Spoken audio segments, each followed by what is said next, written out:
It's time for Reason. The government is nothing more in this situation than the big bad wolf in the cloak of a sheep, trying to look like the innocent little grandmother, trying to look like the innocent little Red Riding Hood when she knocks on the door the first time to intrude into the house to eat the grandmother. The government is the dangerous one in this situation, and we're allowing them to investigate Facebook for things that the private market can solve itself in the private sector. This is the Voice of Reason with Andy Hoosier. Then I get on my knees and pray. We don't get fooled again. Don't get fooled again. Oh, yeah, welcome into the Voice of Reason, broadcasting live out of the heart of the nation here on the Big Talker KQAM, simulcasting on KGPT TV, channel 2610, and across the entire Mid-America network on four different stations, 5 different states. Great to have you along today. You finally made it, my friends. You made it. It is a Friday. It is the best day of the week. Let's go ahead and make it a free-for-all Friday. What the heck? As usual, we do it every single week. It's open lines to you. Anything you want to talk about, I am your political therapist. Let's work through it together, my friends. What's on your mind today? Come on. Let's do it. All right. 316-721-8255, 316-721-TALK. If you want to join into the program, you're more than welcome to do so. We'd love to hear from you. Boy, there's a lot going on today. We had a gubernatorial Republican public forum last night. We may try and get to that a little bit today. There's going to be a few more debates happening over the next couple of months before the primaries in the fall. We will cover those. KQAM will actually be broadcasting the next debate in about a month or so. We'll have more details on that a little bit later as it gets a bit closer. We may try and touch on that a little bit today, but really, was there a whole lot of new news that came out of it? Well, we know the platform of the majority of the Republican candidates for governor for the state of Kansas, so we may touch on that a bit, but not the focus really today. Today is kind of a big day as we heard Mike Pompeo, and I do have some audio clips. We'll play that in a little bit. The Mike Pompeo, CIA director, formerly the congressional candidate here for the 4th Congressional District right here in the Wichita area, candidate and U.S. representative, then CIA director, now applying to become Secretary of State. The questions that he has been asked has been absolutely ridiculous and absurd. Can you believe that all they want to do is try and make a public show of Mike Pompeo because they despise him? Oh, boy, do they hate him. They hate the fact that he was part of the CIA. They hate the fact that he's been so closely tied with President Donald Trump. They hate the fact that he's actually stood firm and defended President Donald Trump. They hate the fact that they cannot get any inside scoop on some of the conversations he's had with President Donald Trump or with the FBI or with any of these investigations. They hate the fact that they cannot get anything from him. But he will not give up any type of it was a closed door meeting. It was a private conversation. No, I'm not going to relay on any information from that. And that's what he gave yesterday, and it was over and over and over. Well, you had a meeting with the FBI. Oh, you had a meeting with President Trump. Oh, you talked about this. Oh, you talked about you need it. No, I'm not going to.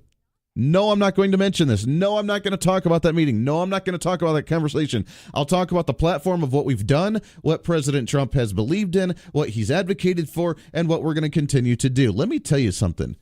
In my opinion, Mike Pompeo is going to be the best Secretary of State that we've had in a really long time. I am a big fan of Mike Pompeo. We know him personally here on the show because of the fact that he was our congressman in this district for Kansas for a long time. Or for a while at least, for a few years. He's a great individual. He's a military man. He is a diehard patriot, and he is going to do wonderful things in the Secretary of State position, as I believe that he has done for the CIA. And if you remember some of the comments and some of the speeches that he gave as a CIA director, going after some of the individuals wanting to leak information, wanting to cause harm to potential or create potential threats to our undercover operatives around the world, as he's talked about some of these things, he shows that he is a strong leader. He is a force to be reckoned with, and he's not going to be bullied around or pushed around because he knows how the political game is done in Congress, because he was one of them. And I give him the greatest respect for that. So we'll talk about a little bit about that. I don't know if you saw the fact that I don't know how this is related in any way, shape, or form to becoming the Secretary of State. Now, if they were asking about some of the issues in the Middle East and how they think, at least progressive Democrats think, that he is some kind of fringe anti-Muslim individual, which he's not. But if they think that, you would think that would be the majority of the conversation and questions that they would be asking him, which it was some. But I don't know if you saw Cory Booker. The hack left-wing progressive Cory Booker, according to the Washington Post, grilled Mike Pompeo on whether he believes being gay is a perversion. Now, I don't know about you, but I don't know about asking his thoughts on a social issue like the LGBTQ community or being gay has anything to do with making proper decisions as being Secretary of State. Do we understand what the role of Secretary of State actually does? By working with foreign governments, by working with foreign relations, by talking to their ambassadors, by talking to other leaders, by working on the relationships that we have with other nations around the world, by trying to defuse different situations. What we should be talking about is what we're going to do with Russia, which was brought up. What we're going to be doing with China, which was brought up. What we're going to be doing with Israel, which I don't know was brought up. I haven't heard any questions on that one. Which what we're going to be doing with the Middle East, with our different conflicts around the world. I did hear the interview from Senator Rand Paul, and I know Rand Paul. I love Rand Paul. I have great respect for Rand Paul. I think he's a fantastic conservative libertarian. He's very true to the Constitution, and he asked a question to him yesterday about, does he believe the president has the right to use missiles without congressional approval? And Mike Pompeo said, yes, I believe he does, so that we want to work with Congress as much as we can. But yes, the president has the authority to be able to use missiles when he deems necessary, because he is the the head of the military, the chief of staff. He is the commander in chief. And he gets that decision. And Rand Paul came back and said, well, constitutionally, no. And just because we've been doing that for the last few years and for a while doesn't make it constitutional, and that's not right. And Congress needs to be making decisions like this, which he's right. And I'm not arguing that in any way, shape, or form. But at the same time, the last time that we actually had a declaration of war in the country was in World War II. Should we get back to that? Probably. We didn't even get a declaration of war after 9/11 when we went to go and have a conflict in the Middle East against Iran or Iraq or any of the Middle East over there at all. In that entire region, we've never had a declaration of war over there. The last time we did that was World War II. Should we get back to that? Yes. Are times a little bit different? Unfortunately, yes. So I see both sides of the argument on there. I respect Rand Paul with absolute respect, and I love what he has to say. I also believe that Rand Paul should not vote against signing Mike Pompeo onto the Secretary of State position just because of a position like that, because it's too, quote-unquote, radical for the time being. Mike Pompeo, I think, is one that actually is going to work very hard to make sure there are no conflicts like that, but he's not going to be pushed around. When was the last time that Hillary Clinton stood firm against any type of nation that despised us as Secretary of State? When was the last time that John Kerry, Secretary of State for Barack Obama, stood firm and actually called out the BS on another nation who was trying to bully us and push us around? None. It hasn't worked. It hasn't been done. Now we have Nikki Haley as the representative for the United Nations by the United States, and she's doing a phenomenal job not allowing nations within the United Nations to bully us and push us around. And she stands firm and she calls them out. President Trump called out countries in the United Nations. Then we have now, hopefully, Mike Pompeo, that's going to be Secretary of State, who's going to do the same thing on that front. And if we have our ambassadors and we have individuals that are representing the United States on a firm, strong stance, we, again, may become the powerhouse country of the world. We may, again, show our strength by saying, don't mess with us, we'll be friends with you, we'll work on trade deals that are going to be beneficial to both of us. We're going to make sure that we're not going to have some kind of conflict, but don't you dare try and bully us. Don't you dare try and blackmail us. Don't you dare try and actually push us around the way you have done for so long, because Barack Obama and the left-wing progressive hacks that have run this nation for how long have apologized, have bowed down, have been walked all over, didn't know how to use any force, and didn't know the strength of what we were. It's kind of like, and I relate it to, if you're a salesperson, if you know how to do sales, whether you're sales in like radio here, if you're sales trying to sell a product, if you're selling over the phone, if you're going door to door, if you're going to businesses and you're trying to sell something. Sales is a huge thing, right? Everybody knows that, well, most people know how to sell. I've done sales for a while too. I don't necessarily like it, but I know how to do it. It's like going into a business and trying to sell. For example, let's say I'm a radio sales ad guy, and I go in and I don't truly believe in the product that I'm selling. Do you think you're going to make the best deal if you don't truly believe in the product that you're actually selling? If you walk in and you say, I'd really like you to sell, or I'd really like you to buy my package for radio advertising. Okay, that's great. What do you got for us? Well, the rate's like this, but, I'll really give you a really good deal, and I'll cut that rate in half for you because I'm desperate to be able to get your business. And you know what? I don't believe in the product that much. Hopefully it works for you. We'll see, but, let's just do it for a little bit of time. I'll cut the rate in half, and let's see how it goes. The business is going to pick up on that, isn't it? They're going to come back and say, wait a second, you're cutting your rate in half? Does that mean that the value of what you're selling is only half as good as what you're talking about? Because if that's the case, do I necessarily want to buy that advertising? Because it's not really going to benefit my business because the product's actually not that good. That's the same thing as what we need to have with our ambassadors, with our Secretary of State, and with our leadership in the nation. We need to show, no, this product is the top quality, the best thing you're ever going to get, and you're a fool if you don't get it, and it's going to come with a price because guess what? Quality comes with a price, and if you don't want it, we'll walk away and we'll do business with somebody else. And that's the mentality you have to have in sales, and that's what we have to have when we actually become leaders and we negotiate with foreign nations as well. Lots more to come up. Got some phone calls on the line. Stay here. This is The Voice of Reason on the Mid-American Network.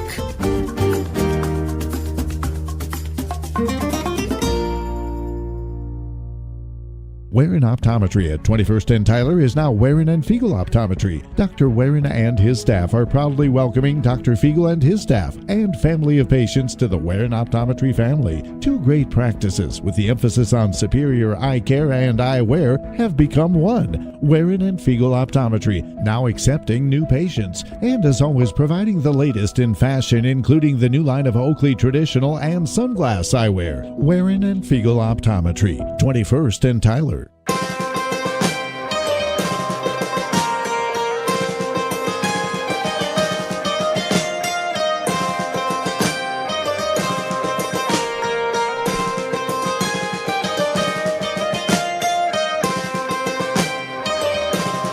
Hey, 23 minutes past the hour. Welcome back into the Voice of Reason on a free-for-all Friday. It's great to have you along today. You finally made it. The lights at the end of the tunnel you can enjoy now. Let's carpe diem all over this place.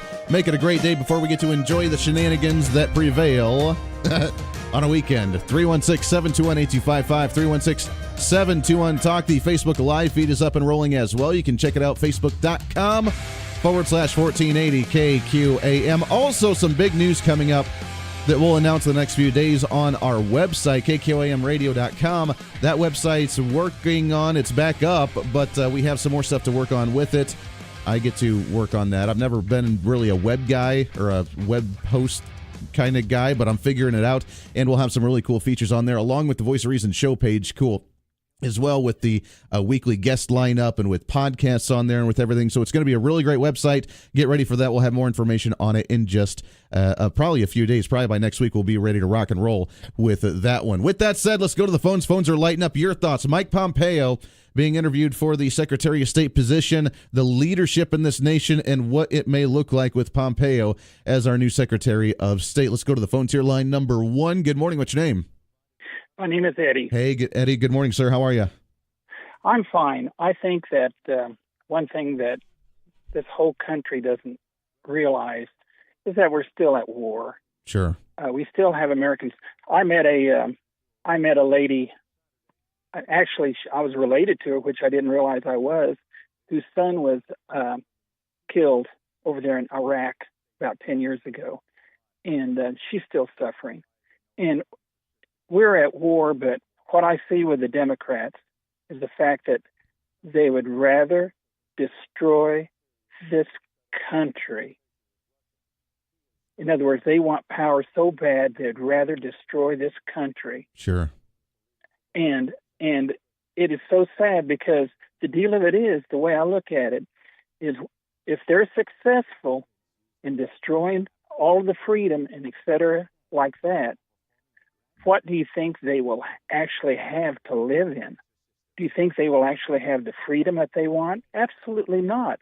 Everything that they're enjoying right now will be gone if they're successful in what they want to do. Well, that's true. Here's the thing, Eddie, is that they see freedom through protected classes in the government. They don't understand that freedom, that liberty of you and I being able to make the decisions that we have on a daily basis, they don't understand that we have that in spite of large government instead of embracing large government to protect it, because they only see that they're the selfish ones. They always say the conservatives are selfish because we don't like to pay into the taxes for, redistribution or for social programs or that sort of thing, and that we're the selfish ones. But the thing is, they are the selfish ones because they care about their freedom, because they see a protected class. They want to be part of that protected class. And as long as the government will protect that class, then to hell with everybody else. And as long as they embrace the large government, then they think that they'll be protected when that large government may do something bad, because they'll be the ones on the right side of it. It's kind of like, did you ever watch The Hunger Games? You ever see that movie? No, I'm not into that kind of stuff. Okay, well, The Hunger Games, it was, there was different categories. There was like 9 or 7 different categories of people, and all the way down at the bottom in sectors like 8 and 9 or something, they were the worker bees, and they were really the slave ones that did all the manual labor. And then you work your way up to class 1, which was where the government was and where the capital was, and everybody lived luxuriously, and they were the elites and the establishment. They were the progressives. That's what the progressive liberals like to be, because as long as they're there, to hell with everybody else, they're the ones happy, they're the ones protected, and as long as they just nod their heads and agree with the government with whatever's going to happen, then they're going to be on the right side because they're protected, and they don't really care. They are truly the selfish ones because they see the rights and liberty coming from the government, and that's just not the case. I know.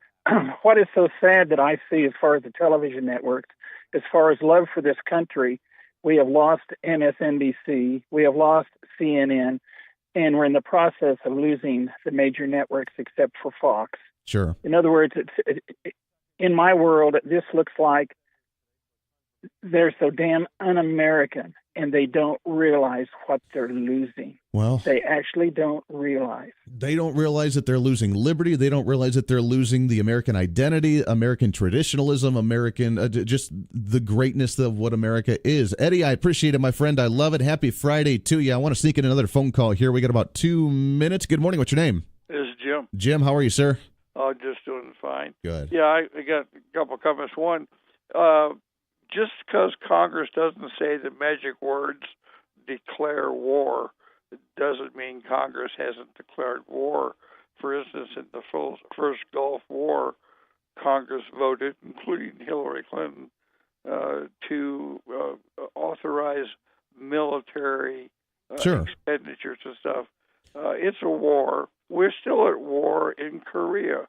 We've got, 50,000 troops in Korea still. Oh, sure. And they get shot at occasionally. They do. And you're right. Here's the thing. We may not have actually signed a declaration of war, quote unquote, but we have, look, when Congress authorizes military spending, to say that the military is allowed to get these resources to go over there and actually be part of this quote-unquote conflict, it may be considered technically a conflict, but it is still a war because we're actually fighting in the war. Right. They just haven't actually declared it as such on paper as a war. The real problem is Congress hasn't done a budget, and we now spend $4.5 trillion.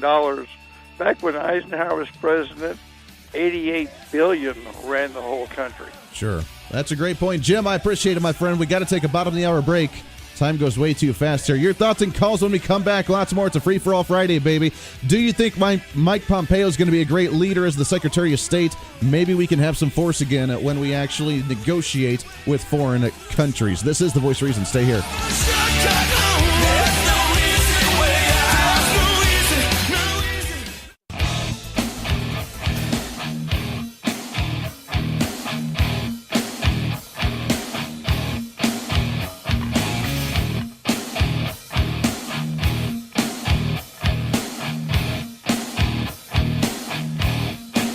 Your home for entertaining radio. This is your fault, too, man. I keep missing Rush Limbaugh's morning update every morning because I'm listening to your show. This is the Voice of Reason with Andy Hoosier. That's just what we do, making it happen. Welcome back into the Voice of Reason, starting off your day the best way we know how to do so. Better than a cup of coffee, a shot of espresso, even an energy drink. Which, by the way, speaking of, I've been doing so good because I've been, working on the whole health kick thing and trying to get back in shape just a little bit and trying to do the thing, trying to actually feel healthy again. It's hard to do when you're sitting in a radio studio for 12 hours a day, but I'm trying, and I've started off my morning every single day with a glass of lemon water as opposed to like an energy drink or something. I found this energy drink, I don't know, this X2 all-natural energy drink that's got, instead of like sugar, it's got like honey and stuff in it, and it's not too bad. It's like a tea. So actually trying that out this morning, and it seems to be working relatively nicely. Welcome back in, 316-721-8255, 316-721-TALK. If you want to join into the program, I want to shift gears a little bit. We'll talk again about Mike Pompeo in just a bit and his interviews for the Secretary of State position, your thoughts on that. But I want to shift gears. Yesterday, we sat down with State Senator Ty Masterson on some of the legislative issues in the state, on the current debate with the educational funding, with the gun and Second Amendment debates that we've had in the state of Kansas, and what to look forward to with the last few weeks of the legislative session. Now, I condensed this because he was in studio for an entire hour yesterday, and I condensed it down to about a 10-minute interview. So it may bounce around a little bit, but I want to play that interview for you. For everybody on the western part of the state that didn't get to hear it yesterday, State Senator Ty Masterson, this is what he had to say right here on The Voice of Reason. State Senator Ty Masterson back in studio with us. Great to have you back, my friend. Well, it's good to be back. Man, so many things happening. You're out of the weird fumigated area up in Topeka up there, and you can actually be back home. How's it feel to be back in the district? Oh, it feels great. That place becomes a real bubble, and it's not a productive one. So, yeah, you start to lose sight of what's going on in the real world. Yeah, a little bit. I was mentioning, we were talking about off the air, but the media loves to talk about you. They love to talk about you. Every time that we hear something happening in the Senate with a vote, with a piece of legislation, with a debate, it's what leadership's doing. And then what State Senator Ty Masterson's doing. Because they hate the conservative message, and I'm the messenger, right? So you kill the messenger. Attempt to, yeah. How's the Truth Caucus going right now? You started this here in the state, and it's been growing very well. This year you have more people on both sides and both chambers working with that. Are you still seeing some growth, still seeing some activity? Yeah, actually, we put about 40 members in this year of the legislative members. Wow. And I think second weekend we'd hit that 40 mark, and I basically announced, I think the membership drive's over because I don't want to get so big you can't move as a unit, right? Because that's how you affect. We're really defensive in posture, right? The liberals all run the place for the most part. So we have bylaws. We're formally organized, and if 80% of our membership agree, we try to all vote together, kind of a thing. So if you're too big, you'll never get your 80%, right, and to vote. But you're going very well. It's really just trying to unify and articulate a conservative message, because it's very difficult to get that outside the walls of the Capitol. How much does the Republican Party at the state level listen to you guys? The party, we do well within the party itself, the apparatus of the party. But of course, as you know, some of the most liberal members in the legislature are registered Republicans. Yeah, the three most liberal senators are all Johnson County Republicans. Wow. I know that there's certain areas in the state like Johnson County to where we have a lot of that, but overall, do we see it? We saw some of maybe some moderate-ish coming out of the western part of the state, some conservative areas like yourself and some of the other surrounding areas in Wichita and around these areas, but where's kind of the pockets that we need to be concerned about when it comes to the Republicans to say that they're Republican, but they're not necessarily Republican, that like to vote predominantly on the progressive side of the aisle? Well, Johnson County is clearly the hot spot for the rhino, if you will, the hard left registered as a Republican. You get quite a bit of that now out in western Kansas in our rural areas. I don't know what to attribute that to other than the main employer out there is government, right? Whether you're a local government or a school district, but main employers are government, and that tends to lean you that way. They like that. Well, it's good the Republican Party listens to you. It's sad that we have to have a caucus within the party, because the party was supposed to be really the caucus itself of the like-minded individuals wanting to promote that idea, and now we've broken ourselves into not only just the party, but the caucus within the party, and it's kind of broken down to marginalize ourselves even more so, and it's a little sad. Right, and we're trying to bring as many members in as we can that have that aren't just infiltrators trying to damage what we're doing. Right? Sure. Because it is our principles, our stated principles, are the Republican platform. That's what it is. That's what the platform is. So, yeah. But just to give you a good example of how far off the rail some of them are, one of the Johnson County senators, she managed on the microphone in debate this year to call, I think she called Catholics sick bigots. She called babies tissue, and she called tax money our money. All in live debate. Well, the solid Republican platform. Right. Yes. And she was a Republican. She's a Republican. That's fantastic. Let's talk about this session. It's been very slow for the first part of it. Now that we have the study, which I do want to get to that study as well, the educational finance, but we really were waiting to hear what was going to happen with the session until that study came out, and then everything was going to kind of fall into place. Leading up to that, what was going on? Were there talks in the background about education? Were there talks about the tax debate? Was it just focused on other issues?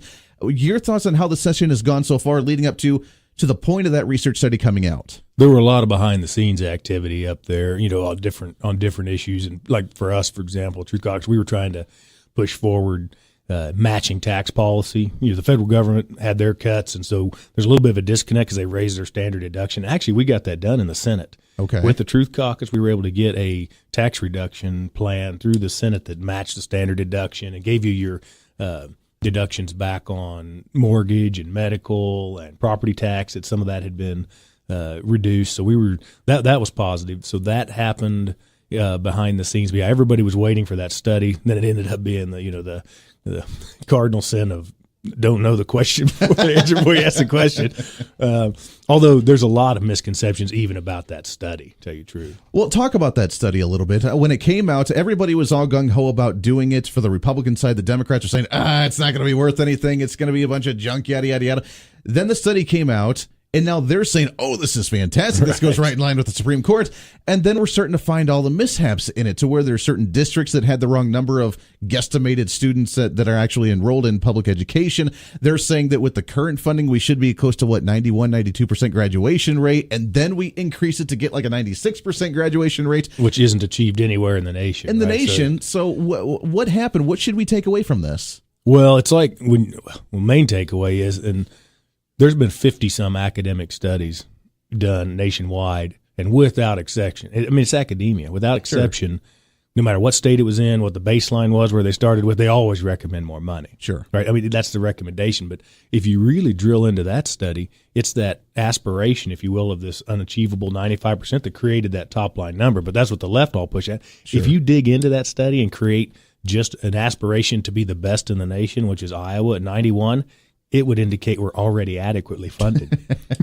But they don't want to hear that. They don't. No. They cherry pick it just like they cherry pick Montoy and Gannon. Right? Montoy, they cherry pick that top number, but they ignore everything, the nuts and bolts of it that says, well, Wichita's too big. They've got districts that are too small. You need to consolidate, break up. You ignore all that and you just pile money. Right. Same thing's happening here. This study, interestingly enough, said the same thing. There's efficiency of scale. You ignore all that, and they look at this top line number, and it's ridiculous. We've had that case study. Montoy happened. We piled $2 billion more in annually now. Sure. And you have no change in graduation rate.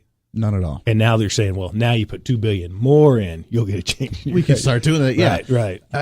Many of the moderate Republicans who want a good rating with the NRA, because there's a lot of NRA members in the state of Kansas, that they would want to have a bad rating going into this new election. But we saw a lot of these votes. What did you see up there? Well, we did. So we were trying to, the guys like me, the pro-NRA guys that believe in the Second Amendment, we're trying to clean up some things like the reciprocity. We want our licensees to be recognized in other states. And sure. So we knew with that bill on the table that we would have a fist fight on the floor with the left, since they're basically in control, trying to peel back some of those rights. So we were effective of getting those bills out, and so we did have those debates. But it was great to have this year, because there were a few that I would say are squishy on that issue that voted solidly with us because they know it's an election year. Sure. No, and I guess that helps to a degree. So some of the measures that could have potentially then, like repealing carry on campus, that potentially could have in other years gone a different way, we are actually be able to defend and secure what we have right now then. Right. We're trying to take steps to make sure that happens. And we were successful at getting some of those pieces through. Now, the main bill, the reciprocity bill, the the left, they were able to play with it on the House side, and right now it's still sitting under the table. We hope we can get it in the wrap-up session the end of April. Okay. But just really some minor things have passed so far. The issue of agricultural hemp, medical marijuana, anything of that sort may pop its agricultural. up? The industrial hemp has been moving forward. Okay. Yeah, and it has passed actually to the point for, I think they're doing some test areas for industrial hemp. You will see in the veto session, you'll see, hopefully we'll be able to finish the reciprocity bill on the Second Amendment. We have passed with a tax cut, if you will, in the Senate. Truth Caucus was successful there, got a tax cut basically matching the federal piece to try to get that money passed back through to the people. Sure. Also, we were pushing utilities passing that back through rates. So those are happening. We will obviously, with this quote unquote error in the school bill, have to have that conversation again too. Sure. Well, there's a few loose ends to tie up there, I guess, and I'm glad that the industrial hemp is kind of moving. It's kind of interesting to see where that's going to go. I know that they tried to push for the full-on marijuana thing. That didn't go anywhere this year. That got shut down again pretty quickly. But and I'm glad you mentioned the utility rates. That has been an issue that we've talked about off and on, was the utility rates, getting money back. Maybe we can see some tax cuts, like you guys said. Maybe some sales tax. I don't know. Groceries would like to be a lot cheaper. That would be nice. Well, there's a current bill right now, so anybody that can contact their members that has passed the Senate, I'm sure the House will try to thwart it because they want every dollar they can get to fund, the more money to schools. But it's setting there, and it increases the standard deduction like the federal side did. Put your mortgage and medical deductions, property tax deductions back on. So it'd be good to have that bill move forward. There it is. That was State Senator Ty Masterson yesterday. He sat down with us in studio. Appreciate him coming in, as he does whenever we get a chance to do so. They go back up next week and start wrapping up for the middle of May when they are done and over for the legislative session. And it sounds like we have some work to do, don't we? We have some things to focus on. We have some things to take care of. $80 million error, meaning that they didn't include $80 million in additional spending of education for this year for our schools, that they're not very happy about, the kind of got dropped out. So that whole debate gets to start all over again. Got to take a break. We'll get your phone calls when we come back. This is The Voice of Reason on the Mid-America Network.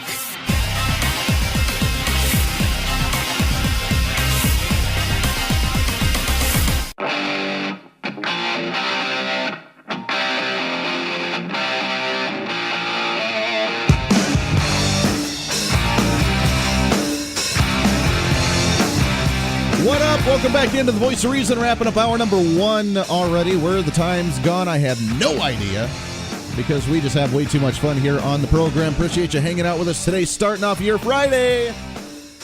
6 minutes at the top of the hour, 316-721-8255, 316-721-TALK. This portion of The Voice of Reason, as you know, always brought to you by the Inman Harvest Cafe. It's not just a Friday. It's not just a free-for-all Friday. It is, my friends, a fried chicken Friday. Brought to you by the Inman Harvest Cafe, 112 South Main Street in downtown Inman, just north of Hutch. Katie's on the line with us this morning. Katie, what's going on? Good morning, Andy. Happy Fried Chicken Friday. Well, we got all kinds of stuff going on. Oh, it's just happening all over the place. It is. I mean, people are already in there flooding in, excited about, the breakfast buffet that you guys have, all the goodies that they get to look forward to all day long. You have the buffet for lunchtime, for dinner time. What do you have on the slate for us today?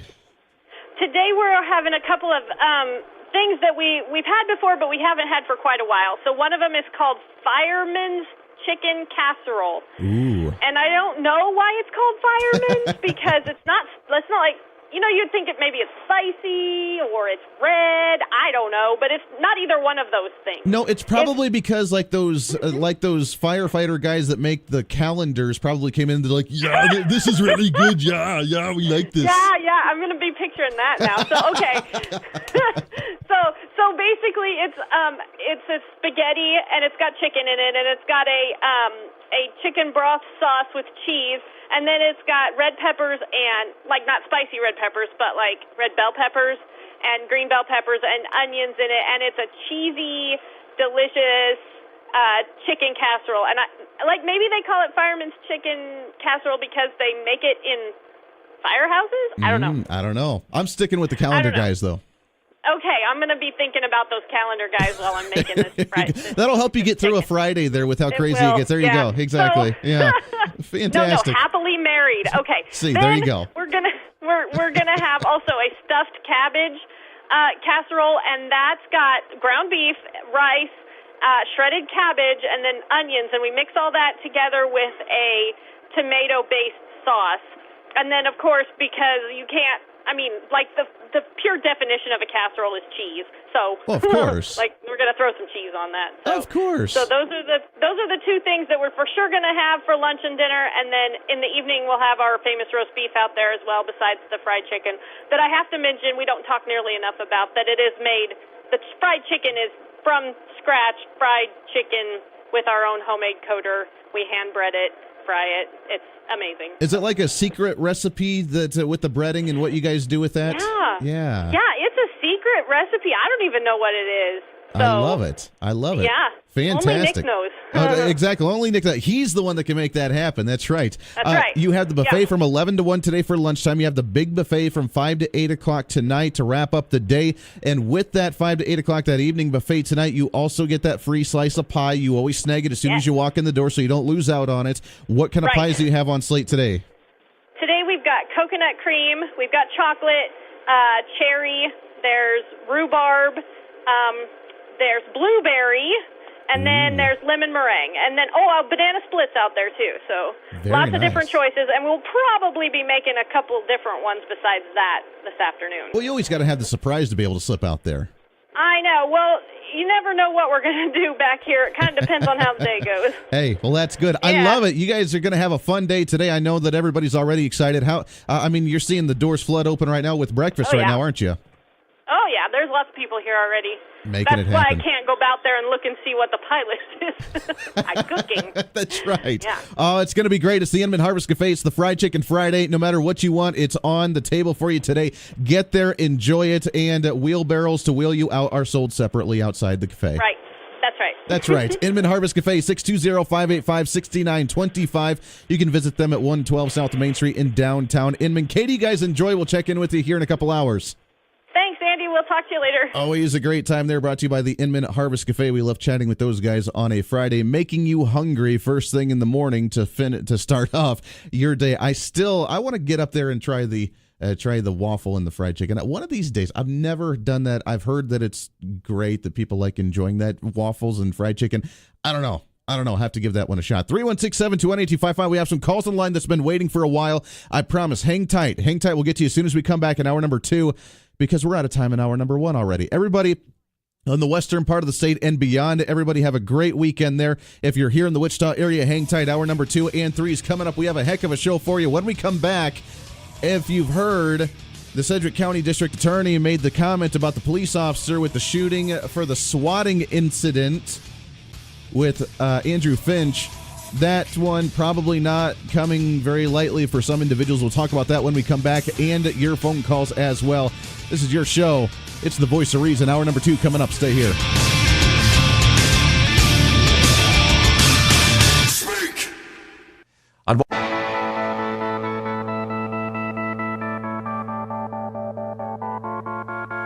It's time for Reason. The government is nothing more in this situation than the big bad wolf in the cloak of a sheep, trying to look like the innocent little grandmother, trying to look like the innocent little Red Riding Hood when she knocks on the door the first time to intrude into the house to eat the grandmother. The government is the dangerous one in this situation, and we're allowing them to investigate Facebook for things that the private market can solve itself in the private sector. This is the Voice of Reason with Andy Hoosier. Then I get on my knees and pray.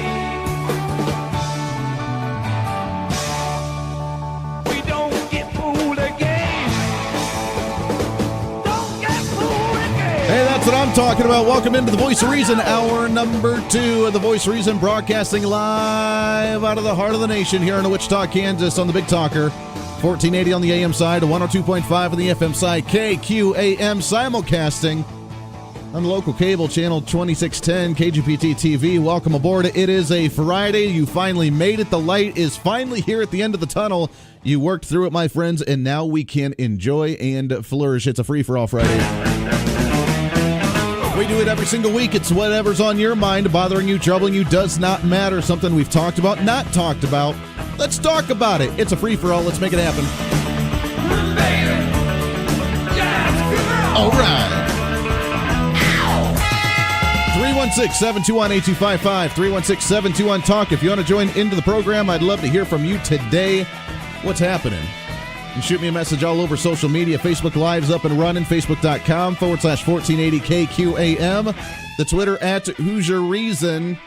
You can also email me, Andy at KQAMradio.com. I do want to start off when we got some calls lining up, one that's been holding on for a really long time. We'll get to you in just a second. I want to start off the topic because I'm guessing this is what a lot of individuals may be wanting to talk about today. As you know, the Sedgwick County District Attorney, Mark Bennett, made his statement yesterday regarding the police officer that shot Andrew Finch in December and that swatting call, the individual from California that was on the online video game making the prank phone call to emergency services, talking about the hostage situation, killing his wife, putting his kids in the closet, and waiting with a gun. Officers show up, and the individual comes outside, puts his hands up in the air, and then turns around, moves his hands. Officer ends up shooting him, and we've had a big discussion about this for a long time. And we've had a lot of people on the show that just that want justice from the law officer as opposed to the individual that called the swatting call in the initial place. This is what the Sedgwick County DA had to say yesterday on the official ruling regarding the officer and Andrew Finch. Given the evidence provided to the officers by dispatch, coupled with Mr. Finch's physical movements after opening the door, there is insufficient evidence to establish that Officer 1 acted in an unreasonable manner in the defense of the officers directly to the east of the house. There is insufficient evidence to overcome self-defense immunity under Kansas law.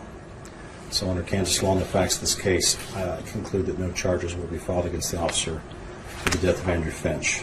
Now, not a lot of people very happy about that at all. And the family of Andrew Finch, the family's devastated and disappointed by the district attorney's decision. Andy Finch was unjustifiably and unconstitutionally executed in the sanctity of his own home, according to Andrew Stroth, the attorney for Finch's family. Now, the reason they came up with that decision, why, you ask? Why did we come up with that? We have the stand your ground laws. We have the protection clause. And by the way, this protects law officers just as much as it protects individuals and is people who want transparency and accountability for both individuals who may carry a firearm along with law enforcement who get to protect themselves, because everybody has the right to protect themselves and the right to life.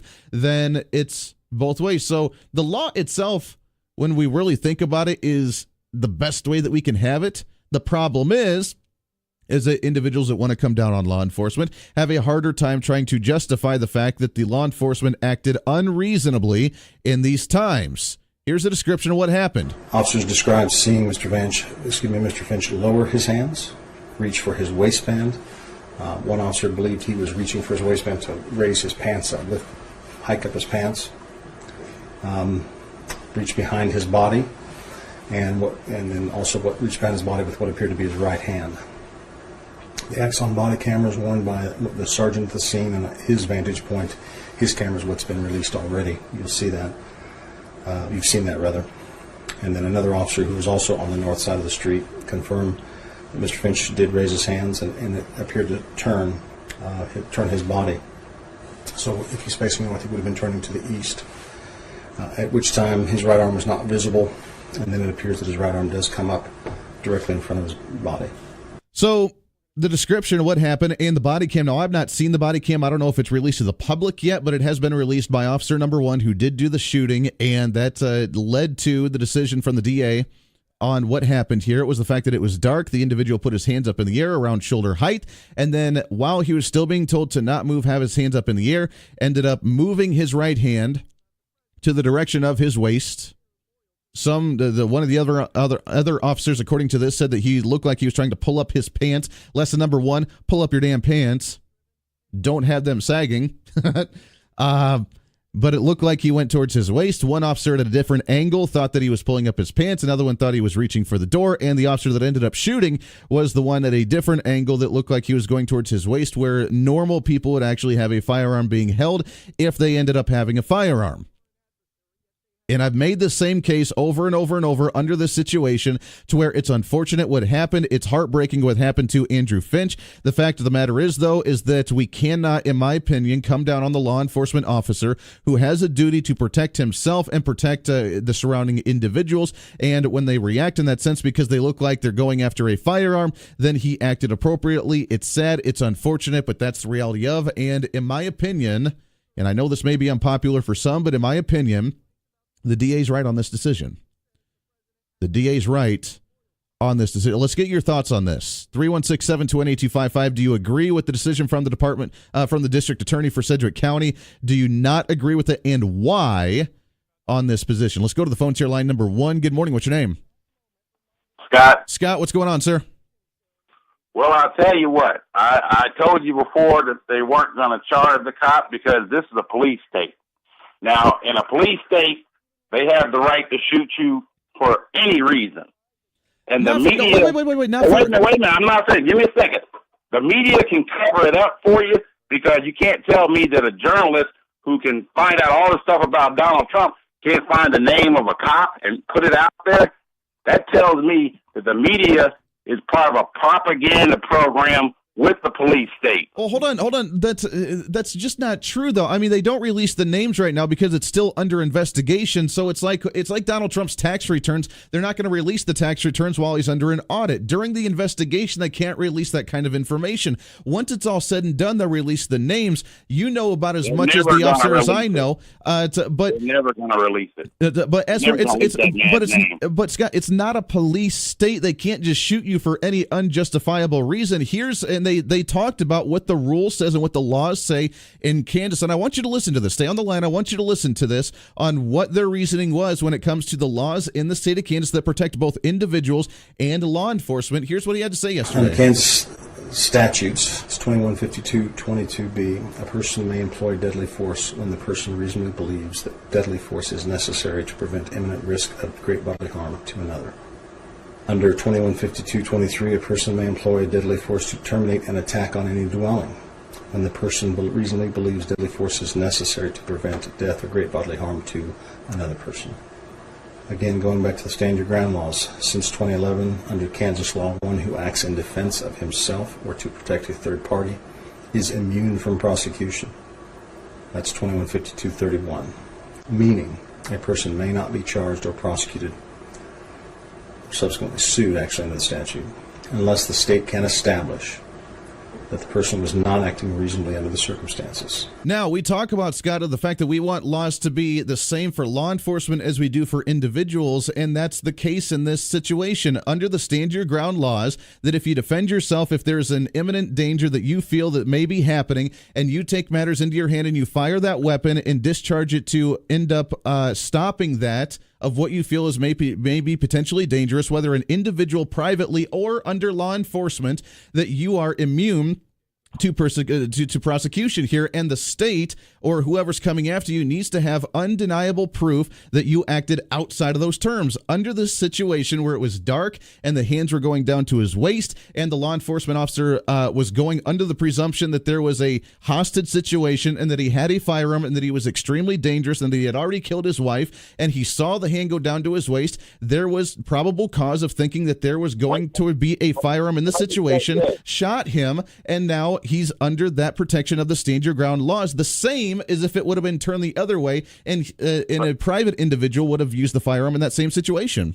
Let me say this. All politicians in Sedgwick County need to be recalled, because anybody who's going to believe that you can shoot somebody and not see a visible weapon, they got to be crazy, because there was no visible weapon. The guy didn't see a weapon. So just moving around in itself is not going to protect you under real law. But that's the thing, Scott. When he told his hands to be up in the air and he did not do that, he put his hands up, then he put it down to his waist, and then it was at level to where his hand was extended out, whether he was reaching for the door, whether he was trying to put the stop hand up, whatever the case was. He moved in a movement where he was not told to do so at that time, which gave them probable cause for that individual at that angle to take the matter into his hands. It's unfortunate. It sucks. But that's the reality of it. You cannot identify what a gun looks like. Can you identify it? That's the thing. Can you identify it from 100 yards out in the pitch black if you don't know? I don't shoot until I see a threat. I don't shoot till I see a threat. If I don't see a threat, I don't shoot. Well, that's where you and I would have to disagree on that one, probably, just because of the fact that, if he reaches his hand down in the dark and I don't know what he has, I would rather take the first shot rather than have it be shot at and then me maybe not be able to go home at the end of the day. And that's what the law enforcement officer decision made. Now, it's unfortunate, and even the district attorney, Mark Bennett, mentioned that yesterday. What is now clear today was not in that moment.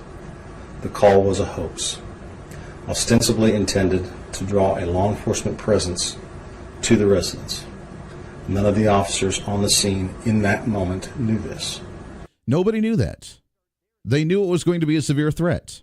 They knew that it was going to be, that when they going in, thought that the guy had already killed his wife, held his children hostage, and had a gun and was extremely dangerous. And if you have that kind of movement that looks like a gun, I cannot judge. You cannot judge. We cannot make the same decision or cannot think in 2020 hindsight here. We have to live under that situation at that time on how law enforcement reacted. And it's heartbreaking what happened to Andrew Finch. It's terrible with what happened. But I agree with the district attorney on this case, on what happened, on the ruling for this because of the stand your ground laws. Now, if you don't like the law, then change it. But I like the fact that we have the same laws for law enforcement as we do for private individuals, because that way, if a private individual ends up shooting someone trying to barge into their home or breaking into their home, and they fear that there's a gun involved in that situation, and they shoot and they kill that individual, they are immune from prosecution unless they absolutely prove that it was an unjustified shooting, and that we have that protection as a private citizen as well. It's not a police state. It's just the protection of someone being able to protect their life in a situation that may be harmful to them or to others in that situation. I want to get your thoughts on this. 316-721-8255. I knew that there'd be some that may not like this decision or like that outcome, but that's what happened yesterday with the Sedgwick County District Attorney. Let's go to the phones here. Line number 2. Good morning. What's your name? Hey, this is Todd, Andy. Hey, what's going on, Todd? How are you? Good. 2 things. With regards to Mr. Finch, I fully agree with you that we've seen enough of these situations that people just have to realize when the cops are pointing guns at you, you've got to get on your face, put your hands splay out, not move, exactly, not make sudden movements. I mean, it's not. I guess I don't understand that the emotional side of things. When you're in that situation, you're scared, you're nervous, but we've got to put the word out that you just can't move. You can't make sudden movements, exactly, especially towards your waistband. I don't see why this is so difficult. I'm with you. It boggles the mind too. I mean, a lot of people say, well, the law enforcement, can't tell us what to do, sort of thing. But in that situation, in a heightened situation, and that there's numerous firearms pointed at you because you may be a potential threat, you're right. You don't move a single inch until they tell you to and exactly how to do it, and you do it very slowly. And I mean, you've been in that situation where you get pulled over and you get a little nervous and you start sweating a little bit and, you start rambling on and, oh, do you know why I pulled you over? Well, I don't know, but I'm sorry. And you kind of go into that mode a little bit, but you follow every step of what they want. It's the same situation what we saw a few months ago with the individual that got pulled over, and he had mentioned that he had a firearm in his vehicle. And the officer said, keep your hands on the steering wheel, and instead reached over to apparently go get his wallet, but he was not told to do that at that time because the officer was afraid that he had a firearm. If you follow the process and the directions of the law enforcement officer, then everything's going to be done properly, and we won't have these types of issues. Right. And as a school teacher, I see this all the time. And I don't know if this was the case with Mr. Finch or not, but there are certain individuals who just refuse to bow to authority. Mm-hmm. Doesn't matter if it's a teacher, an officer, a judge, if they could be in prison and it could be a prison guard. They just refuse to adhere to a social norm that there are people that are above you and can be in charge of you in certain circumstances, even as an adult. Sure. And that's a big underlying problem with our society, that people just are refuse to do that. They're kind of the spoiled kid to where when they get in trouble, they do whatever they want to break the rules, and then when they get caught doing it and they get in trouble, then they play the victim of how dare you actually make me in trouble. Absolutely. Mm-hmm. Todd, I appreciate it, my friend. No, you're absolutely right. Have a great Friday, my friend. I agree wholeheartedly. It's unfortunate. It's sad. We have to follow the rules. We have to follow the direction, especially in a heightened situation like that. You can't run into the house. You can't make the quick movement. You can't do that. It's sad. It's devastating. It's heartbreaking. You have to follow the rules. or else we're going to see incidences like this. And again, they cleared him because of the stand your ground laws. We need to look at who's actually doing the swatting. We just read the case just a day or two ago about the individual in the Sedgwick County Jail who got access to Twitter in the jail because of the software upgrade or whatever, who was in there for swatting and said, oh, guess what? I'm going to swat again. I'm going to swat you and yada, yada, yada, because they like to cause harm. And this is the outcome that they like to see if that's the case. Let's sneak another phone call before a break here, shall we? Good morning. What's your name? This is Doug. Doug, what's happening? Hey, so if I stand 100 yards outside somebody's house, they have no idea I'm out there. They come out on their porch to see what the commotion is, and I shoot them, I'm justified. That's what you're saying. No, that's not what I'm saying at all. Then how does stand your ground law even apply in this situation? First off, they acted on a hoax. They acted on hearsay. Yeah, hold on, but how do they know that at that time? It doesn't matter if they know that. They have to treat everything and corroborate everything before somebody, a civilian, loses their life. But look, when you get a call saying that there's a hostage situation and my wife's dead because I just shot her in the head and I'm holding my kids in the closet and I have a gun and I'm dangerous, you don't expect the law enforcement to go into that situation with the utmost heightened responsibility to say we need to eliminate this threat right away and just de-escalate everything? No, not at all. Not without corroboration, knowing that. What kind of corroboration, though? You have to know that there's even an ounce of kernel or a truth to that story. How would they know that, though? If they do you want them to wait and let if the situation was real, do you want them to wait and just verify it by 3 different sources before you actually go and handle the situation? No, you want to eliminate it right away. I brought this point up before. We have technology. Sure. We should know where that call came from. Yeah, I know everybody's got a different phone number, different area code, lives in a different place that has nothing to do with that area code. But there's technology out there. That is true, but first off, number one, that takes time to be able to trace calls. Even the FBI, CIA, it takes hours for them to trace calls at times. You have equipment that can actually bounce off of different towers in different places, so you think it's coming from some place and it's not. Second off, the individual that made the phone call did it from a computer from an online gaming site. It wasn't even a phone number, so it didn't have an area code. It came from a computer IP number, which is even harder to trace, so we wouldn't have been able to know for another hour or so. Do we want the situation to sit there for that long?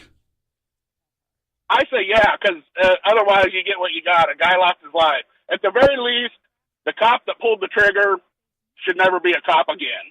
Well, he may not. And look, I'm sure that he's going through an emotional situation too because he killed somebody and then find out that it was an innocent individual. I mean, come on, do you think that he's not going through a mental issue from that as well and probably doesn't want to be out in the streets on a cop anymore after that? I really don't care what he's going through. I care what the family who lost a dad and a husband is going through. Well, you and I'd have to disagree on that, Doug, and I'm sorry. And I know that they're going through a hardship as well, but he's going through a hardship. He made a mistake, and he knows that, and he's probably suffering for that. Now, as for the stand your ground, it absolutely applies to this just because of the fact that they went into the situation with that heightened situation, knowing what's going to happen, or potentially, and with that kind of movement, when he was directed very specifically not to make that kind of movement, that was the reaction.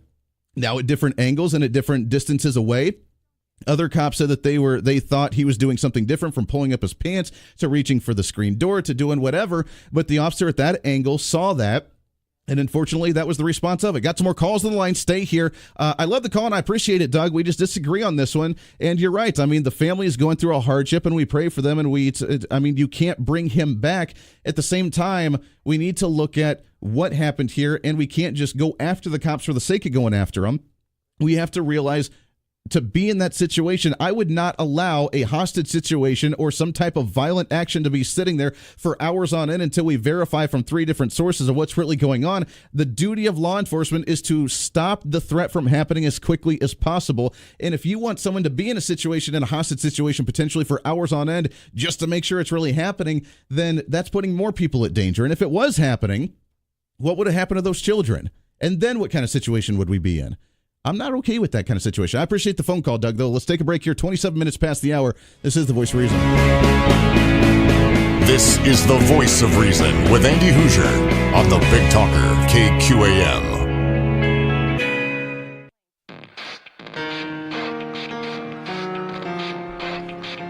Lots more coming up on the show. Bottom of the hour news. We got some more phone calls lining up. Hang in there. We'll get to you as soon as we come back. Your thoughts and calls on this. This is The Voice of Reason.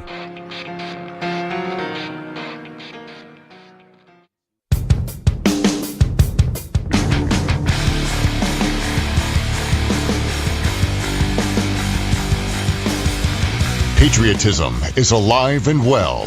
The Voice of Reason with Andy Hoosier. What up? Welcome back into the Voice of Reason. Happy Friday morning to you. It's great to have you along today. On a fun day, it's a free-for-all Friday. Your thoughts and calls, 316-721-8255. Under Kansas statutes, it's 2152-22B, a person may employ deadly force when the person reasonably believes that deadly force is necessary to prevent imminent risk of great bodily harm. Right there, protection. To stand your ground if you think that there's an imminent threat, if you think that there's going to be bodily harm, then you have not only the right but the duty to eliminate that threat, and that's what officer number one that shot Andrew Finch ended up thinking as he was told very specifically and directly to stand firm, do not move, put your hands up in the air. He put his hands up in the air and then ended up moving downward towards his waist, and they described the whole thing, if you want to watch the whole video, Hat Tip to Cake TV with all the audio on this one, with reaching his hand down to his waist length, waist height, and whether he was pulling up his pants. Note to self, keep your pants pulled up. Reaching for the door, reaching for whatever, but moved in a quickly manner in that sense, and the officer thought that there was an imminent threat, ended up firing. I would strongly disagree with the last caller, just thinking that we should hold off on wanting to de-escalate a situation just to verify everything. Look, when you're getting the phone call and say, look, there's an active shoot. For example, we've had the school shootings happening right now lately. Should we not barge in there with the law officers trying to eliminate the school shooter because we want to verify it first? We want to get a phone call from a student within there. We want to get a couple of those. We want to trace the phone call. We want to get a call from the superintendent at the same time to make sure. And then 20 minutes later, okay, I guess we can go in now. A school shooting only takes close to 2 minutes. Is that what we want to wait for? I don't want to wait for that. I want something to happen. If we have kids that are locked in a closet that may be harmed, if we have a wife that's already dead because of a situation, then we want to make sure we want to eliminate that threat right away, as quick as we can. Now, in other situations, what we're not talking about is that there's been other swatting calls in the area. If you remember in, February, a swatting call in the Kansas City area, and the law enforcement treated it properly. They came in, they were on their guard, but they barged into the door, or they knocked on it, whatever they did, they ended up going through, they swept the house, everything's fine, they left in happy hunky-dory, the day's at the end. We've had more situations and more cases to where there hasn't been a death than there has been a death. But we always focus on the negative time, the bad thing that happened, and we want to change that. And in my understanding with individuals that may not necessarily care for the cops or law enforcement, my understanding was that we want the same rules to hold them accountable as we do for private individuals. And with the stand your ground laws in the state of Kansas, that if you stand your ground and if you protect yourself with an imminent threat, then you have the right to de-escalate that and use the force, and you have the stand your ground. You don't have to testify. You can't be prosecuted unless the state can justifiably say that you did that without any justification. And in this case, they were not able to. Now, I have not seen the body cam. They said that it was released. I don't know if that means released to the courts, released to the public. I don't know. But the body cam was released from the shooter, from the officer one that did the shooting, and they saw the angle, they saw what they saw, and that's how they came to their conclusion, was saying that it was justified. Under 2152-23, a person may employ a deadly force to terminate an attack on any dwelling when the person reasonably believes deadly force is necessary to prevent death or great bodily harm to another person. Again, going back to the stand your ground laws, since 2011, under Kansas law, one who acts in defense of himself or to protect a third party is immune from prosecution. That's 2152-31, meaning a person may not be charged or prosecuted, subsequently sued actually under the statute, unless the state can establish that the person was not acting reasonably under the circumstances. Which they were not able to do in this situation. I want to get your thoughts on this. We've had a couple agree with me, a couple disagree with me vehemently, and that's okay. Let's get your thoughts on this. 316-721-8255, caller number 3. Good morning. What's your name? Hi, it's Kirk. Kurt, what's going on, sir? Well, not much. Hey, just a couple thoughts. One, I think this situation is probably a little different than a school shooting. I mean, I'm going to guess you're getting multiple calls from a school with and maybe even hearing the action in the background. Possibly. I mean, if a student has a cell phone in the school and is able to call, then that's one thing, as opposed to maybe a teacher across the school that heard about it and called, sort of thing. So you're right. It is a little bit different situation. Yeah, but the point, it's a lot different. There's multiple calls coming in with a situation like that going on, so it's different. Sure, but it's I mean, I don't think. But we had the fake call that happened. What was it? At Mays about a month ago or so? Just a minute. Go ahead. Just a minute. It's a different situation. You're not getting just a single call from the school. You're going to, or any kind of mass shooting situation, you're getting multiple calls. Second issue, was the guy 100 yards away? I don't know how far he was. Okay. So and that's hearsay. He was closer than 100 yards. So don't say he was 100 yards away. If you're 100 yards away from somebody in the dark and they make a move, you have no idea what they're doing. It doesn't matter though. Even if you're 20 yards away and it's still dark, you don't know what somebody's doing. Well, if they've got body cam on and a light on the porch, there was enough light to know what they were going on. You had 3 different descriptions of what happened, so they knew what was going on. It wasn't 100 yards away. Don't say it was 100 yards away. That just starts problems. You know, if he was 100 yards away, great. I don't think he was. I don't think most people can hit anybody 100 yards away with a handgun. You're right, but I think we're missing the point here. The fact is that there was still a distance enough away in the dark to not know exactly what he was reaching for and what he was doing. And that's what we really need to focus on here. Yeah, I think, yeah. I mean, I understand what you're saying. The law is the law, but you know, I think if you and I were in that situation and we shot him and the guy turned out to be unarmed, I think it would be a different situation. No matter what you said, one, you don't have the body cam. And I don't think it'd be the same situation. Even with the stand your ground laws? No, I think I don't see how if you can't. If I was in that situation, I've had a gun pulled on me before, and I've talked my way out of the situation. Sure. I could have dealt with the situation differently, but the guy had an advantage. One, and two, if I don't see it, I don't know if you don't see a weapon. I mean, you know, you can always say you thought you saw a weapon, but I think in that situation, civilian, if he didn't see a weapon, if the guy ended up not having a weapon, I think the situation would be different. No matter what you say, I think the situation would be different. Look, I would have to disagree on that. I mean, I think that now look, the situation that you had with someone pulling a gun on you, whether it was a surprise and you weren't aware of it, is a little bit different in that situation. And again, we can't gauge the mental state of an officer going into a situation saying that there's an extreme situation, the wife's already dead, I killed her and I have the kids in the closet as a hostage sort of thing.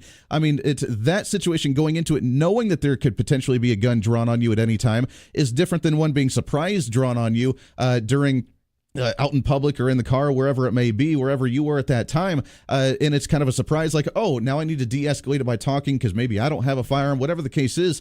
I think there's a different mental state in those two different situations when you know that there's a threat because you were told there was a threat and someone's already dead and more kids may die, and you were told specifically not to move with your hands in the air, and he put his hands in the air and then moved in a quick manner towards the area of the body where predominantly people carry the firearm. I would go under that assumption myself as well, that there's a firearm here, he's going to cause harm, and I'm going to eliminate that threat. And I think anybody would be protected under that stand your ground law in that situation if described that way. I'm not sure.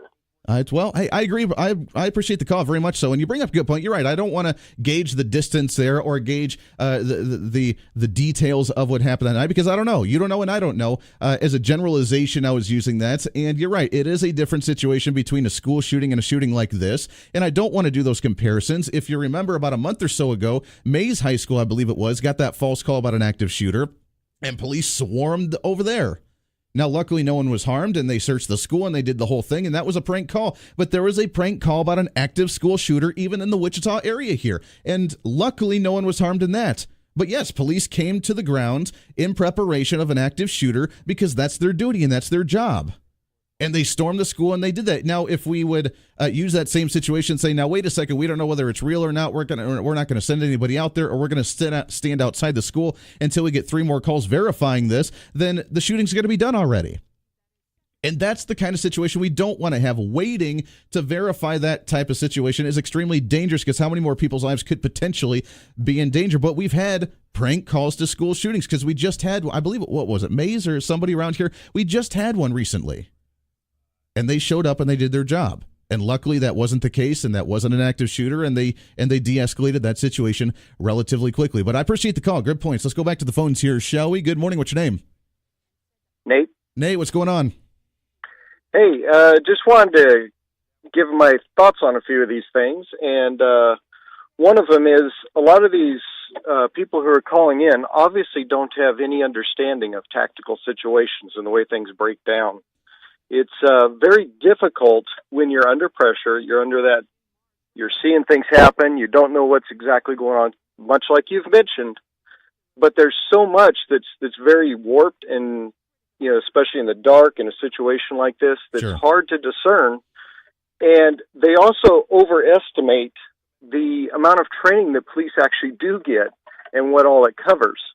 So, whenever you consider this, you have to think about the situation. So in places like this, we're having a hearing. The police has a whole panel. This is opposite of a police state, because a police state, the police is just, he's exonerated, he's free, and he goes away. Here, there's a hearing, there's a trial, they're looking at it to see if there's anything that exonerates the police or exonerates the homeowner. Sure. The thing that we're doing in society, large in part, and what we're doing here, is we're neglecting who's really guilty, and the real guilty guy is the one who made these fake calls. Thank you. Yes. And we got to address the guilty. We're attacking the innocent and the victims because the police is going to be a victim. Much like you said, he's going to have to deal with this for the rest of his life. It can affect his family. It can affect all these things. This one guy says, I don't care about him or his family, but that's not true. He's affected too. He's a victim as well in this.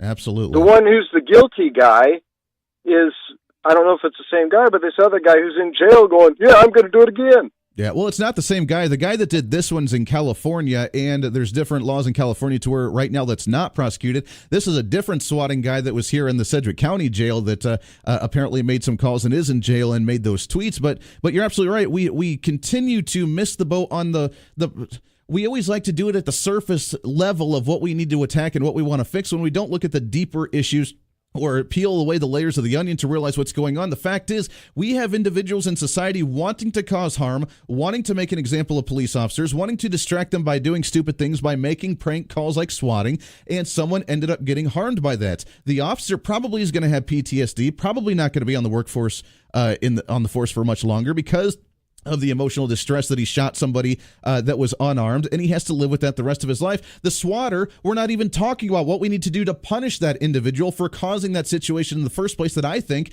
is a mental disorder of someone wanting to cause harm that's really just as dangerous as a terrorist or a school shooter that walks in physically with a gun. He's somebody's getting his thrills. He's used to shooting, everybody and doing whatever he wants on a video game. And we have this society that doesn't get what they want. Sure. I'm going to cause you harm. I don't like your message, I'm going to shut you down. Exactly. And whatever means he has, and it's wrong. Let's go after the guilty, not the victims. I completely agree. I think it's almost in the individuals that want to focus so much on law enforcement, I think it's almost the political agenda to try and demonize and another example, another notch in their belt to say, let's go after cops because they just kill people unjustifiably, and they don't care really who the real victim or the real issue is. They just want to make sure the cops are the bad ones that come out of this. Yeah, if that were true, the police would be able to get away with anything they want, and they don't. They go to trial. They go to these things. They go to hearings. Sure. They have judges, and they have people that are hearing it and scrutinizing every bit of the evidence to say, okay, did you have that questionable that allows you to say, I acted under the best knowledge that I had at the time? Mm-hmm. And it's tough. Even if you scrutinize the video, it's tough. He has a split second to make a decision in a combat situation. And no matter how much going to happen. You're right. No matter how much training you get to prepare for that situation, you can never be fully prepared to see whether a firearm is actually going to be pointed at you or not, and how you react in that situation. Yep, you make the wrong call, you don't go home. Exactly. Your friend doesn't go home. Mm-hmm. I completely agree, my friend. I appreciate the phone call very much so. You're absolutely right, and I agree with you 110% on that one. Let's go back to the phones. Lighten up line number 4 here. Good morning. What's your name? Tom. Tom, good morning, sir. How are you? Doing good. Good. I think those that are, being judgmental, they just they can't dismiss what now is known in hindsight.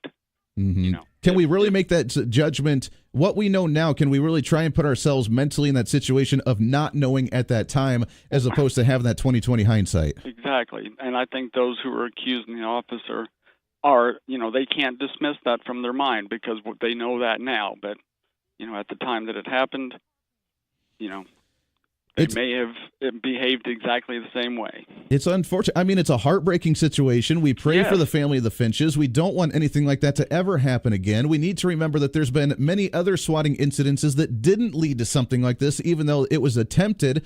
This was just the one that was unfortunate that we need to realize, hey, you know what? Yes, we need to be careful, but can we truly judge an officer based on that action? Yeah, the one that needs to be prosecuted here is Barris. At Mm-hmm. least for manslaughter. Exactly. I agree. Tom, I appreciate the call, my friend. Happy Friday to you. Couldn't agree more. Let's take another phone call before we take a break, shall we? Good morning. What's your name? Good morning. This is Sean. Sean, what's happening, sir? Oh, I just got an opinion. Go for it. Hey, here's my deal on it. We've got a police officer who was not on the phone with the swatting guy. So, he's getting his information third-hand. Right. So he has to interpret based on what he sees and what he's heard, okay? So everything he sees and he's heard is pointing to, we got a problem here, we need to, get it taken care of. Right. So, these people that are against it, I would ask the question, how fast would you be out suing the police if it was your family and it turns out that there was somebody in there picking off people one by one as you're sitting there trying to figure out if it's real or not. And verify it, I mean, right. They would be saying, no, get in there and stop this madness. They say, oh, no, sir, we have to wait. We have to make sure that this is what we think it is. I've never heard anybody say something like that before. Say, don't go eliminate the threat. Don't stop the terrorist because we need to make sure that he's actually doing what people said he was actually doing. I've never heard that. And that's the training that law enforcement and military get is you don't sit there and wait and verify it and think about it. You go and react. And that's what the cops did. And that's what we expect our police officers to do in reality. It's a complete tragedy what happened. I'm not saying that anybody deserved what happened in this situation, because they certainly didn't. However, I will also say, and I don't think this was necessarily the case totally here, but my parents always told me the time to argue with a cop is in court, not when he has a gun being, with a beat on you. Exactly. And that is words that we should teach all of our kids. Don't argue with the cops. Don't argue with the cops. Your lawyer will do that for you. Right. And then you'll stay alive. We had a kid up in Hutchinson, 2 weeks ago or a week ago or so? Same thing. Swatting call from a ex-girlfriend or some funky deal.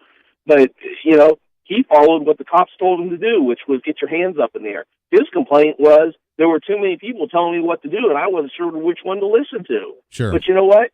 He's alive to tell us about it. That's very true. You're absolutely right, Sean. I appreciate that. You're right. You fight. If you don't like law enforcement, if you have a vendetta against them, if you want to cause a scene or you want to change the system, you do it in law, you do it in the courts, you do it legislatively. You don't do it with the physicalness of the guns and then try and disobey them with what they're saying. I completely agree. That's how you change things. Civil rights issues. They fought it in court. They fought it in the law. So you don't go out and be the Black Panther military ones that go out and try and change it forcefully like that. You don't do it that way. You do it through the process of the courts and the law, and you change it. If you don't like the stand your ground law for law enforcement, then fight to change that. Right now, I like the fact that the law enforcement lives under the same rules that we do with our stand our ground or with any type of laws, because that makes them accountable and transparent the same way that we would have as a private individual. Got to take a break. We got some more calls on the line. Stay here. We'll try and get to you as soon as we come back. This is The Voice of Reason. The Voice of Reason with Andy Hoosier.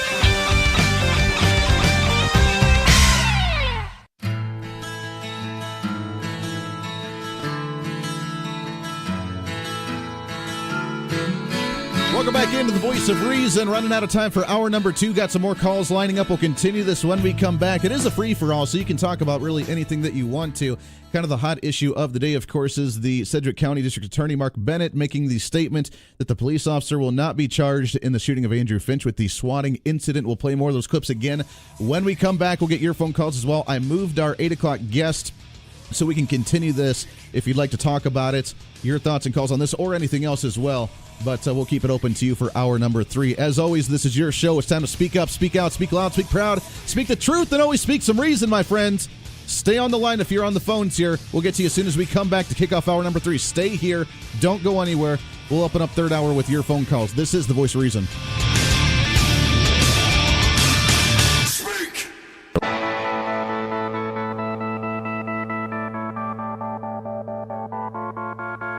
It's time for Reason. The government is nothing more in this situation than the big bad wolf in the cloak of a sheep, trying to look like the innocent little grandmother, trying to look like the innocent little Red Riding Hood when she knocks on the door the first time to intrude into the house to eat the grandmother. The government is the dangerous one in this situation, and we're allowing them to investigate Facebook for things that the private market can solve itself in the private sector. This is the Voice of Reason with Andy Hoosier. Then I get on my knees and pray.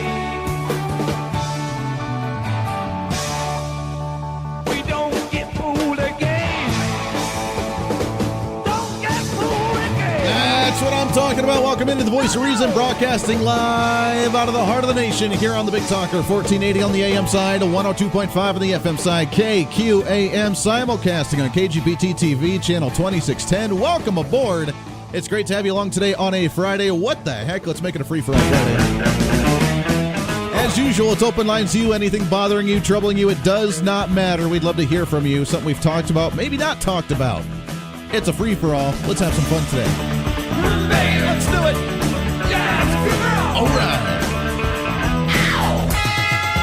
316-721-8255, 316-721-TALK. If you want to join into the program, I'm starting to realize that I think some of the individuals that don't care for the decision by the Sedgwick County District Attorney yesterday, Mark Bennett, with the decision. Again, if you have not heard, here's the ruling that they made as of yesterday on the law enforcement officer, the cop that ended up shooting Andrew Finch in the swatting incident back in December. Given the evidence provided to the officers by dispatch, coupled with Mr. Finch's physical movements after opening the door, there is insufficient evidence to establish that Officer 1 acted in an unreasonable manner in the defense of the officers directly to the east of the house. There is insufficient evidence to overcome self-defense immunity under Kansas law. So under Kansas law and the facts of this case, I conclude that no charges will be filed against the officer for the death of Andrew Finch. Now, that's what the investigation came out with yesterday. That's including, by the way, the video cam, the body cam that was on the law enforcement officer during that time. Officer number 1 is what they called him. And we can play the clip again. They talked about the laws in the state of Kansas, the stand your ground laws that are the same for private individuals along with law enforcement officers.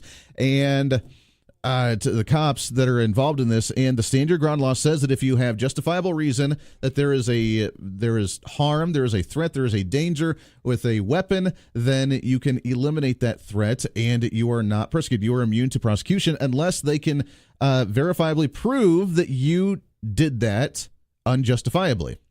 Now, to me, I like the fact that we have laws that are the same for private individuals as we do for law enforcement, because that way we're not playing special treatments at one way or the other. But I'm starting to realize that I think that some individuals that may not like this case, the fact that we don't know the situation, we weren't in the situation, we can't make a judgment on the situation ourselves, and we can't look at it with 20/20 hindsight. I was reading some of the Facebook Live comments, which you can do, by the way, as well, facebook.com/1480KQAM, and some of the comments was, we had talked about a combat situation where law enforcement training is taught to say if you're in a combat situation, you do not sit there and wait and verify that the combat situation's happening. You go and eliminate the situation. Comment on Facebook, a combat situation, only one side had the gun. They didn't know that at that time. We can't go under the presumption that we know the 20/20 hindsight at that time. We can't do that. We have to think about the situation at that time of a police officer getting a phone call from dispatch saying that there was a call that was made that said that there was a hostage situation for two children, that the wife was already shot, that he has a gun, is extremely dangerous, and he's waiting for officers to arrive. And when they get there, and the individual walks out of the door, and he puts his hands up when he was told to, and then makes a movement that's towards his waist where the guns are usually held by individuals, and the cop reacts because it's dark, they're a certain distance away, they don't know what he has. I mean, he could have been grabbing his wallet and sticking it out in front of him for the officers to grab. If that's the case, if you see someone reach into their pocket and extend their arm out towards you like that, and it's dark and you don't know, what's the reaction you're going to have? The reaction is that you're in the situation where your mindset is, oh, this guy has a gun. He's already killed his wife. He has his kids in a closet under hostage situations, and he's reaching into his pocket and extending out towards me. I don't know what he has, but I'm going to go under the assumption that he's not carrying a bunny rabbit or a squeaky little rubber ducky, but he actually has a firearm. And under that situation, I'm protected under the stand your ground law to eliminate that threat, so that way I can go home and my friends can go home at the end of the day and my partners can go home at the end of the day, because I don't know what's going to happen in this situation. You have literally a millisecond to think about how to respond to this. And the individuals, and maybe I'm wrong here, but the individuals that are wanting to go after the officer for this, rather than focus on the swatting individual that made the phone call out of California in the first place, have an agenda that just want to demonize law enforcement. I mean, imagine, and we had the call last hour that said they should have waited to verify. They should have waited. If it took 20 minutes, if it took an hour to verify, the cop can never win. The law enforcement officer can never win, because imagine if that was a real situation and they did wait to verify. No, can't go in the house, can't do anything until we actually verify this is legit. We're just going to sit out here and hang tight and have a cup of coffee and eat a donut. And we're going to wait. And kids ended up dying. What would have been the response then? The response would have been, the cops are evil. They didn't do their job. They were lazy. They sat on the job. And look, now 2 kids are dead and the wife's dead. And the entire family's dead. You terrible cops. We hate you. We want to come after you because you didn't do your job and you didn't actually eliminate the threat when you potentially could have. And it would have been a completely different situation. But yet the cops still would have been demonized in that situation. And I don't support that concept. I don't support that philosophy in any way, shape, or form. Jamie on Facebook, police have to go into every situation believing the information is credible. If there was truly a threat and they would have verified the source and the credibility of it and something would have happened, they would never hear the end of it. Completely agree. Doug on Facebook, I will not sacrifice freedom and liberty for safety. It's not worth it. No wonder why you're an establishment Republican. Look, we support law enforcement, and no, we're not giving up liberty and freedom for safety. That's not even a possibility in this situation. We're defending liberty and freedom, the right to defend yourself. We're not giving up anything on this. This isn't one of those, we're letting the government impose its will upon us in order to do their bidding just because we want safety over freedom and liberty because we have the right to defend. That's not the case. We're actually defending the opposite of that. The freedom for anybody, including someone of law enforcement wearing a badge, to be able to defend themselves if they see a threat potentially. And that's exactly what happened. We're not giving up any kind of thing for safety. This is freedom. This is liberty. We're not hiding behind the laws. If you have a threat where someone is pulling a gun on you, you have the right to defend yourself. And even though there wasn't a gun, he didn't know that at the time. It was a 2020 hindsight thing there. Well, he didn't. Well, guess what? He has to live with that for the rest of his life. And I hope they never release the name of this individual because then, of course, that people are going to be barging down his door, knocking at his door all the times a day when he's suffering as well because he is a victim going probably through PTSD, he has to live with the rest of his life the fact that he shot an innocent, unarmed man. He has to live with that. Or she. We don't know who it is. But we're not giving up freedom and liberty. We're actually defending freedom and liberty, the fact that we can defend ourselves in the time of a threat, which is the whole purpose of the Second Amendment and the whole purpose of a stand your ground law. Phones are lighting up. Let's go right to you here. 316-721-8255. Caller number 1. Good morning. What's your name? G'day, mate. How are you? It's Rick. Hey, Rick. What's going on, my friend? Mate, fair income. I had never, ever heard of the term swatting. It's a relatively new concept over the last 6 months, 8 months so.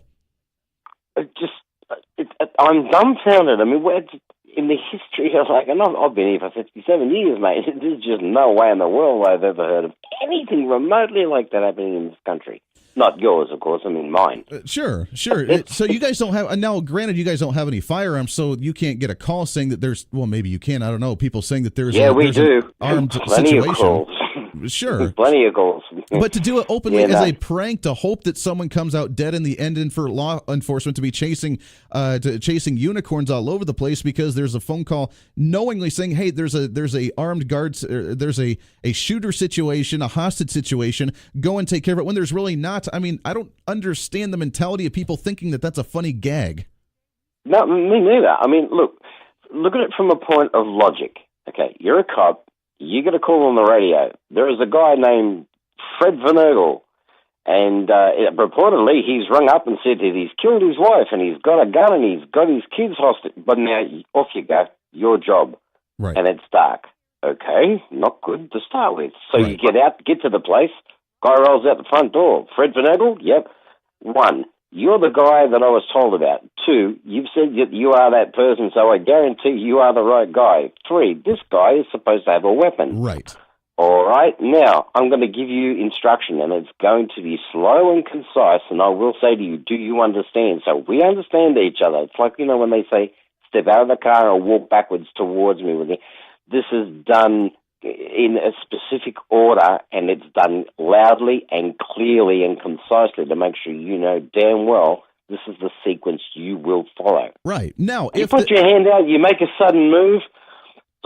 Sorry, mate. If they're told to walk backwards slowly from the car and you end up running forward very, very quickly, then the cops are going to go under the assumption that you don't want to follow those laws. Now, I will say that if there is a confliction, as we've heard before, with other situations to where there were too many cops shouting out too many directions and they didn't know which direction to go or whom to listen to or what to do, then okay, you know what? Then that is an issue on law enforcement, and let's address that to make sure that never happens again. I don't know whether that was the situation here or not specifically, but that could potentially be something that's a problem that we need to address to make sure that never happens again, so that the leader of the unit, whoever that may be, is making a clear and direct instruction.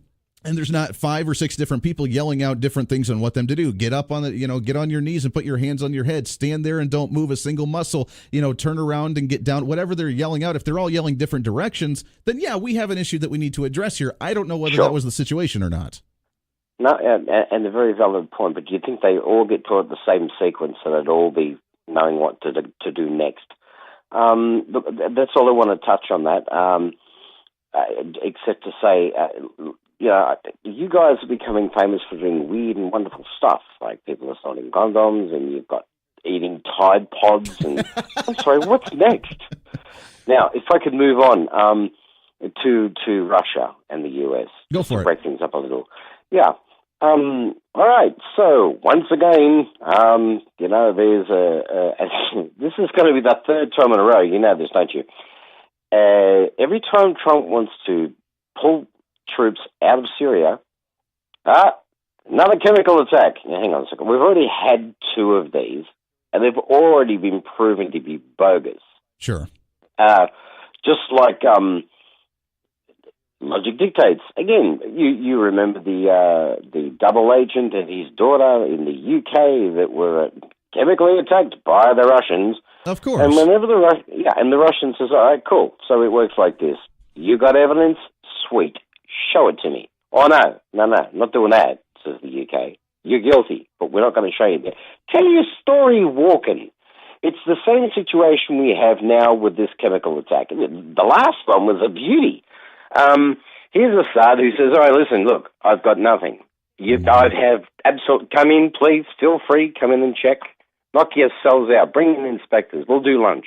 Sure. And they turn up, and they're 25 kilometers from this location, and boom, it all goes up. Well, chemical attack. Now, if you're actually winning the war, the last thing you would want to do is to drop a chemical weapon attack on, a situation where you've actually got chemical inspectors coming in to suss out whether or not you've done it or not. Sure. That was first time and second time round, and they were both proven to be just, false flags. And, as again, Trump says a few days before, well, I want to start pulling troops out of Syria. Look, this is not our beef, guys, because essentially, if you think about it, Syria's got internal problems.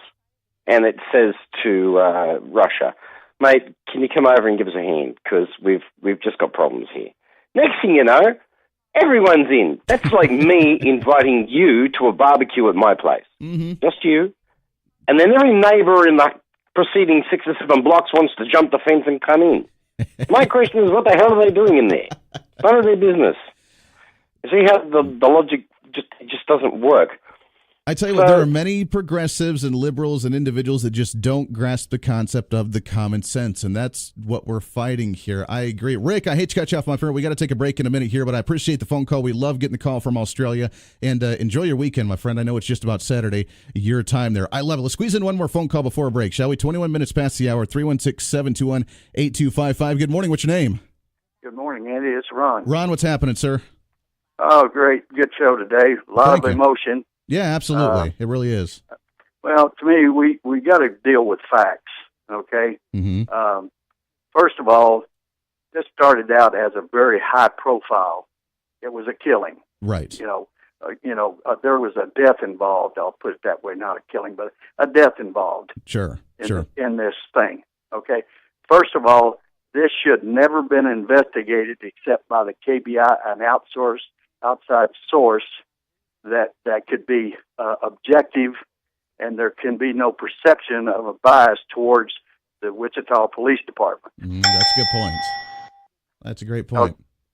Okay, and the other is, my questions is that I think the public needs to know is, number one, was there a supervisor on the scene when the officers were there during the situation? Number two, was dispatch in contact with anybody there at the scene? Because they were still talking to the perp, the guy that really, the swatting guy. Sure. Okay. Was anybody in contact with them? And third is that I'd like to know what the two officers put that was the closest to Mr. Finch. In other words, why did they not shoot? Right, and that's a good question to ask. And now, as far as I'm aware, is the one body cam of the individual that did the shooting. Officer number 1 has been released, and that was used during this judgment to decide whether they were going to prosecute or not.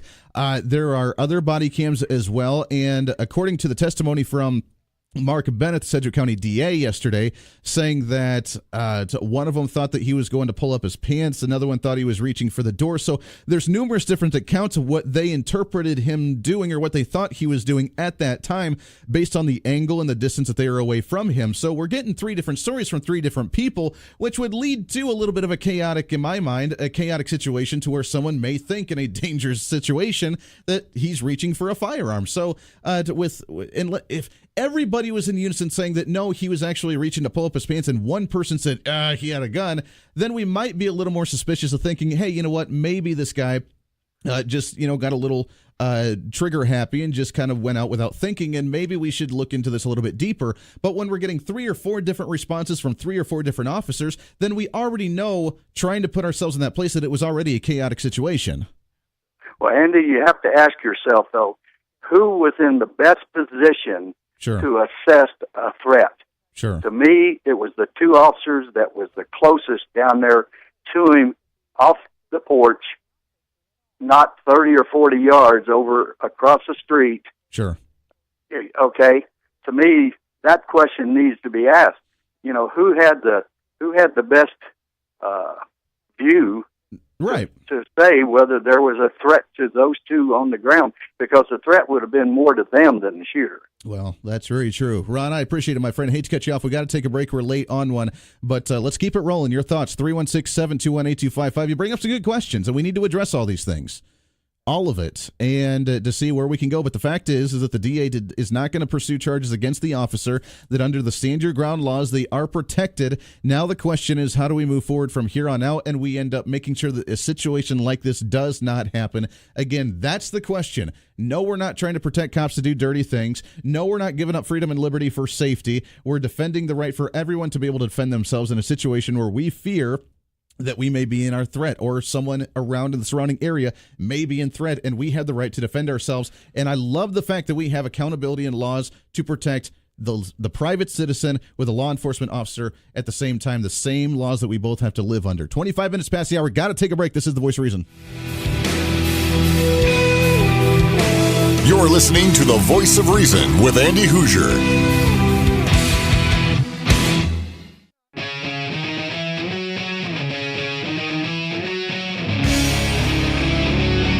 Welcome back into the program. By the way, we were supposed to have a guest in the 8 o'clock hour.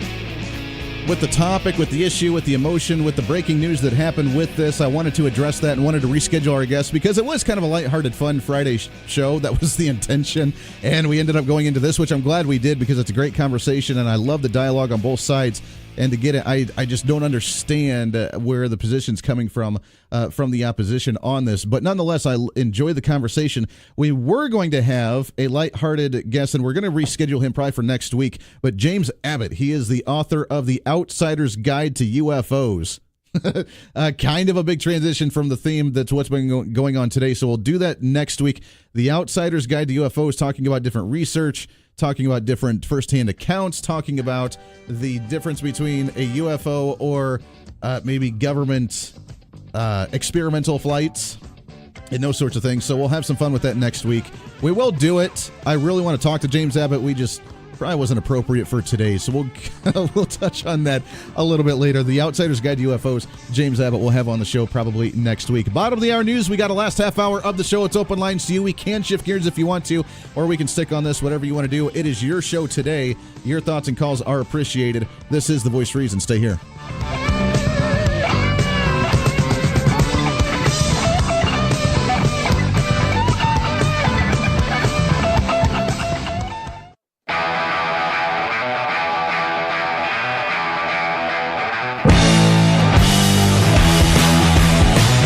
Listening to The Voice of Reason with Andy Hoosier. Right on!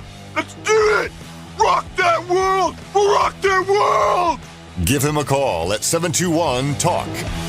Welcome back into The Voice of Reason, wrapping up the program today. It's great to have you along. It's been a fun one, been an emotional one, as it usually is with something like this, but we appreciate everybody hanging out and chiming in. We love all the phone calls, your opinions on these issues and more. 316-721-8255, 316-721-TALK. By the way, I have to say, Rick that called in from Australia, and Rick, if you're listening, you can still call in again if you'd like to.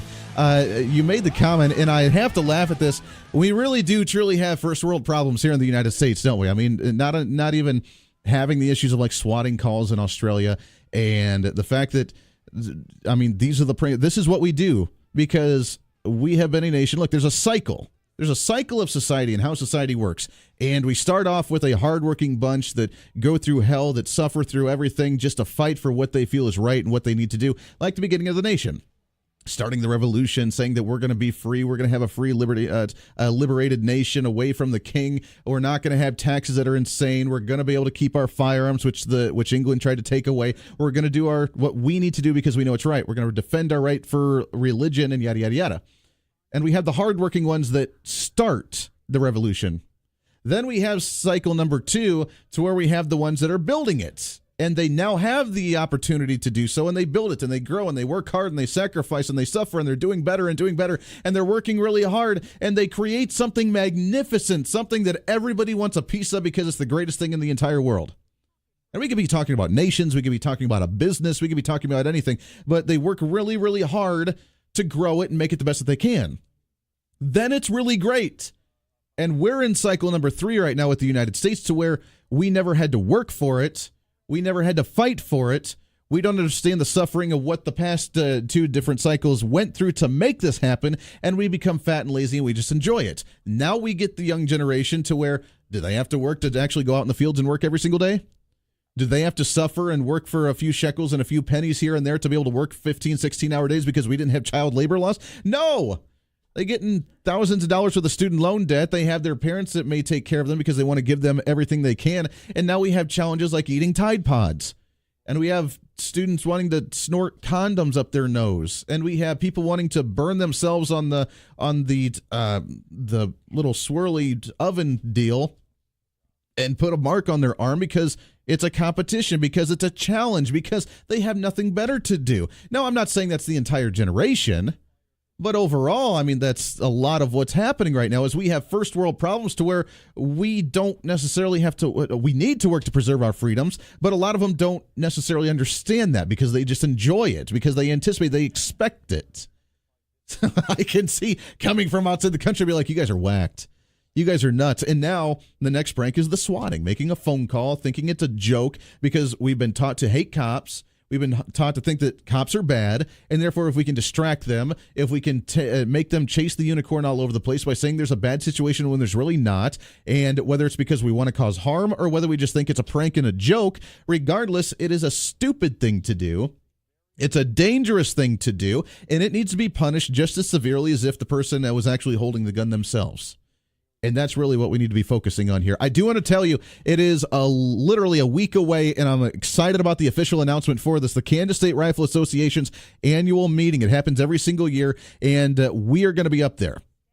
I'm going to be up there. I'm really excited. It's next Friday and Saturday, the Kansas State Rifle Association. It's the state's NRA. It's the State Gun Association defending your Second Amendment rights, where they work so hard to preserve that Second Amendment right here in the state of Kansas. It's next Friday and Saturday, April 20th and 21st. Friday, I will be broadcasting live up in Topeka at the Capitol in order to give you that. We'll have tons of speakers and tons of guests on the show regarding this at 10 a.m., right after the show at 10 o'clock on Friday. There is the Second Amendment rally being held on the Capitol steps. I will be emceeing that. I will be hosting that rally and introducing all the speakers. I'm really excited about this honor. They asked me, and I said, absolutely, I want to do this. So I'll be emceeing the rally. I'll be hosting the rally. It's Friday at 10 o'clock, so we'll be doing the show until 9, and then we'll be doing the rally starting at 10 o'clock. After that, we'll be heading up to Lenexa, Overland Park, Kansas City area, up to Lenexa at the Hyatt Place in Lenexa. The event starts at 1:30. It's the two-day event for the Kansas State Rifle Association's annual meeting. Starting at 1:30, they'll have vendors and exhibitors. I'll be doing call-in updates live from Lenexa both Friday and on Saturday. Saturday morning, by the way, they had the big shootout, the benefit shootout and tournament, and I'll be covering that as well. We'll be doing Facebook Live videos for some of that. We'll be doing some Facebook posts. We'll be taking pictures. I'll be calling into the radio show, so I'll be up there the entire Friday and Saturday weekend. I'm really excited about it, and I'm really, really excited and honored and grateful to be hosting and emceeing the rally on Friday at the state capitol in Topeka. So if you can make it up there, please do so. Support the Second Amendment, support these rights, and let's have a little fun with it. If you want more information on the event, if you want to go up, it's at ksraweb.org, at ksraweb.org. They're $35 tickets a person. And you get to go up and see the event. You get to hear the speakers. You get to have the dinner. You get to see the benefit shootout. You get to see all this great stuff. And I want to thank our great KQAM sponsors for allowing me to get up and do this. The Kansas State Rifle Association, obviously, the Augusta Flight Center, JD Aviation, Phil's Coins, MJ's Truck Repair of Moundridge, Kansas, Rob's Gun Tech and Firearms, AutoSmart, and Jimmy's Egg.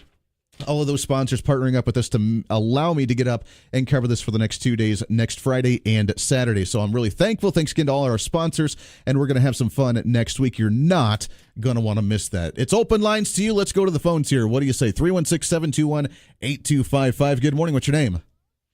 This is Old Deplorable. Deplorable Herb, how are you, my friend?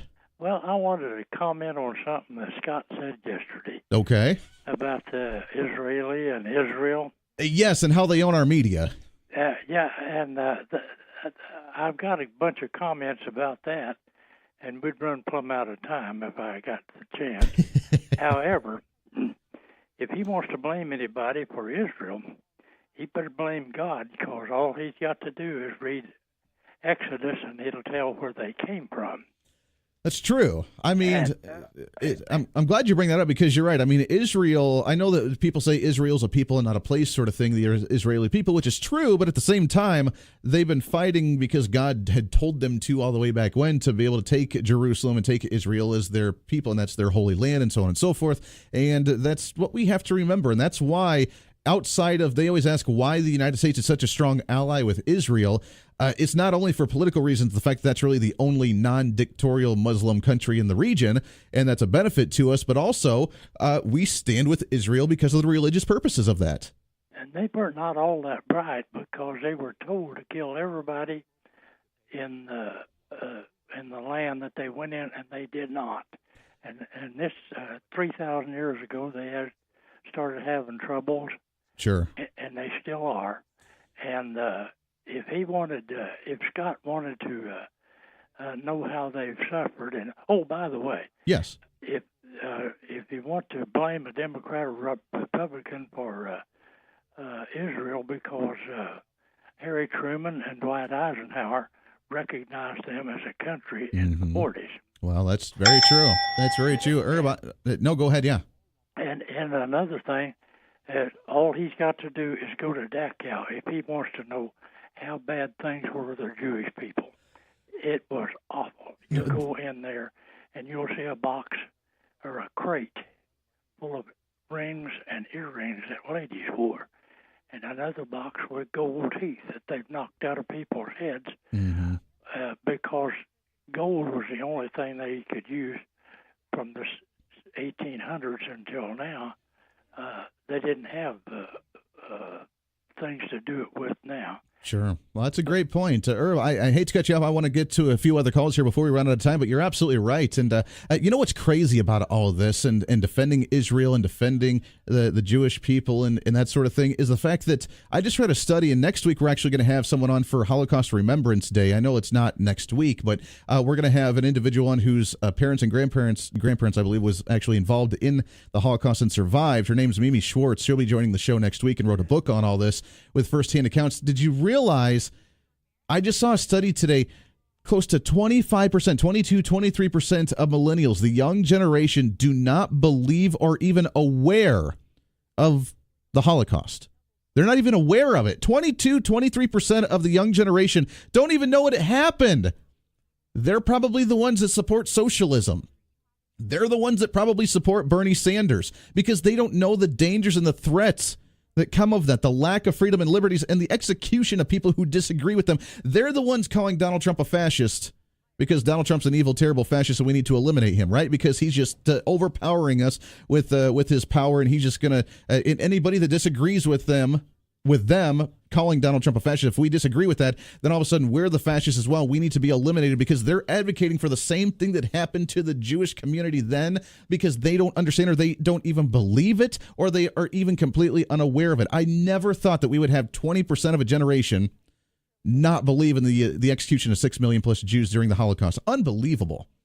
But here we are. Welcome to our public education system. Let's go to the phones here, shall we? Good morning. What's your name? Hey, Andy, it's Pam. Pam, what's happening? Well, I heard you running down the list of things that people do, the Tide Pods and sticking your arm on the burner. And I'm thinking, and we think we have a firearm problem? Exactly. I mean, right. I mean, come on. If you're willingly wanting to put your arm on a hot coil burner on your stove and mark your forearm because of that and see how long you can do that, we have more problems than a firearm in the house. No kidding. And here, let's throw back a few Tide Pods. Sure. Why not? There we go. These are the ones that are confused about what gender they are because they don't know how to look downwards. Well, and I get a lot of information from Hillsdale College, and they have a lot of online Constitution classes. Oh, they're great. And all this, and man, we need to really encourage people to go there. I don't have internet, but I order all the disc for this stuff, and they are absolutely incredible. I've seen Dr. Arnn, the president, on Life, Liberty, and Levin. Sure. And he is absolutely amazing. And this is just a total, I know Helen mentioned it yesterday, it's a total lack of misinformation or no information. Our kids do not know a thing about their true country. Oh, they have no idea. No, they have no idea. They think that that the founders and the first government and the revolutionists were nothing but just the landowners, slave owners, the white supremacists, the white privilege, and that they just did this for their own personal gain, not because to better the nation for liberty and independence and that sort of thing. No, it was only for their personal gain, and that's the only why the only reason why they did this. Well, and like that editorial I mentioned the other day. The Second Amendment was only for rounding up rogue slaves. Yes. You've got to be kidding me. That's what some believe. It boggles the mind, doesn't it? Yeah. And yet, it's amazing.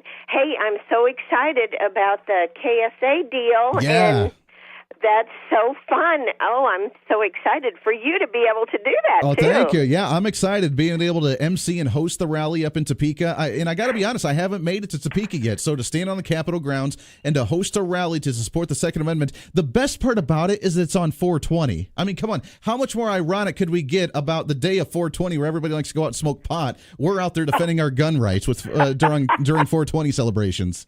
You're the best, Andy. Oh, it's fantastic. I love it. I know you'll do good. I appreciate it, Pam. Thank you so much. Got to take a break here. Got some other calls on the line. Stick with us. We'll get to you as soon as we come back. This is The Voice of Reason on KQAM. The Voice of Reason with Andy Hoosier on the Big Talker, KQAM.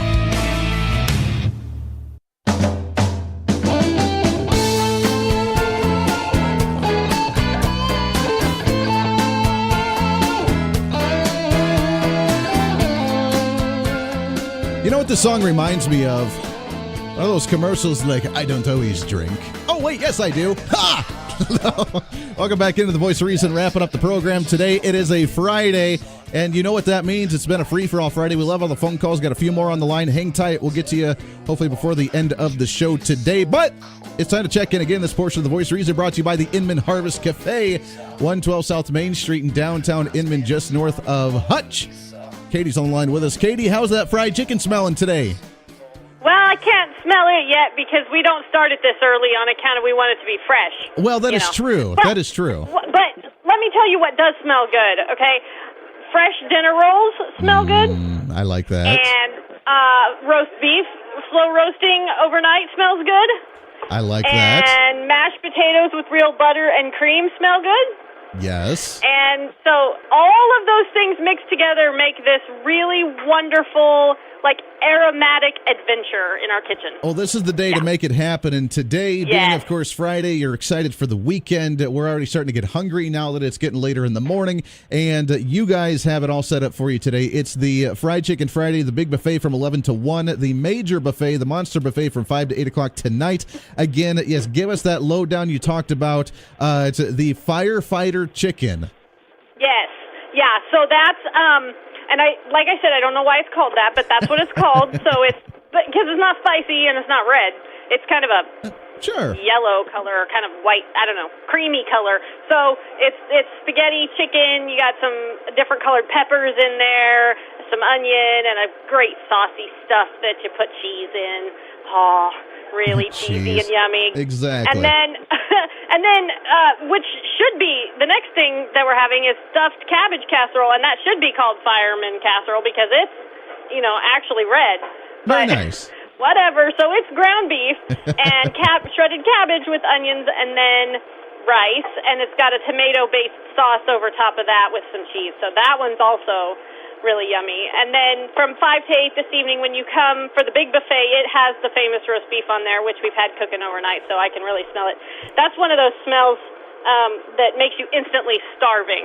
Yes, of course. Roast. I mean, that reminds me like the Homer Simpson roast beef. Yeah, I can see that happening right now. We need to remind everybody, though, too, that for the evening one from 5 to 8 o'clock, you get your free slice of pie when you walk in the door. Before you even get seated, grab your slice of pie before it goes because it's gone just like that. What kind of pies do you have set up for us today? Today we've got coconut cream, chocolate cream, we've got lemon meringue, rhubarb, banana split, blueberry, cherry, peach, and custard. And that's just what we have prepared right now. Who knows what we're going to make this afternoon. It's going to be a surprise. Everybody needs to get up there to just to see the surprise because they're all good enough anyways. And actually, sometimes it is a surprise. Like, it's called surprise or mystery pie. Yeah, exactly. And then it's always got something good in it. Oh, I love it. Yeah. It's the surprise pies. It is the Inman Harvest Cafe, 112 South Main Street, downtown Inman, just north of Hutch. You got to check them out, 620-585-6925 or InmanHarvestCafe.com. Katie, you guys enjoy today. Have some fun. We'll check in with you again next Friday.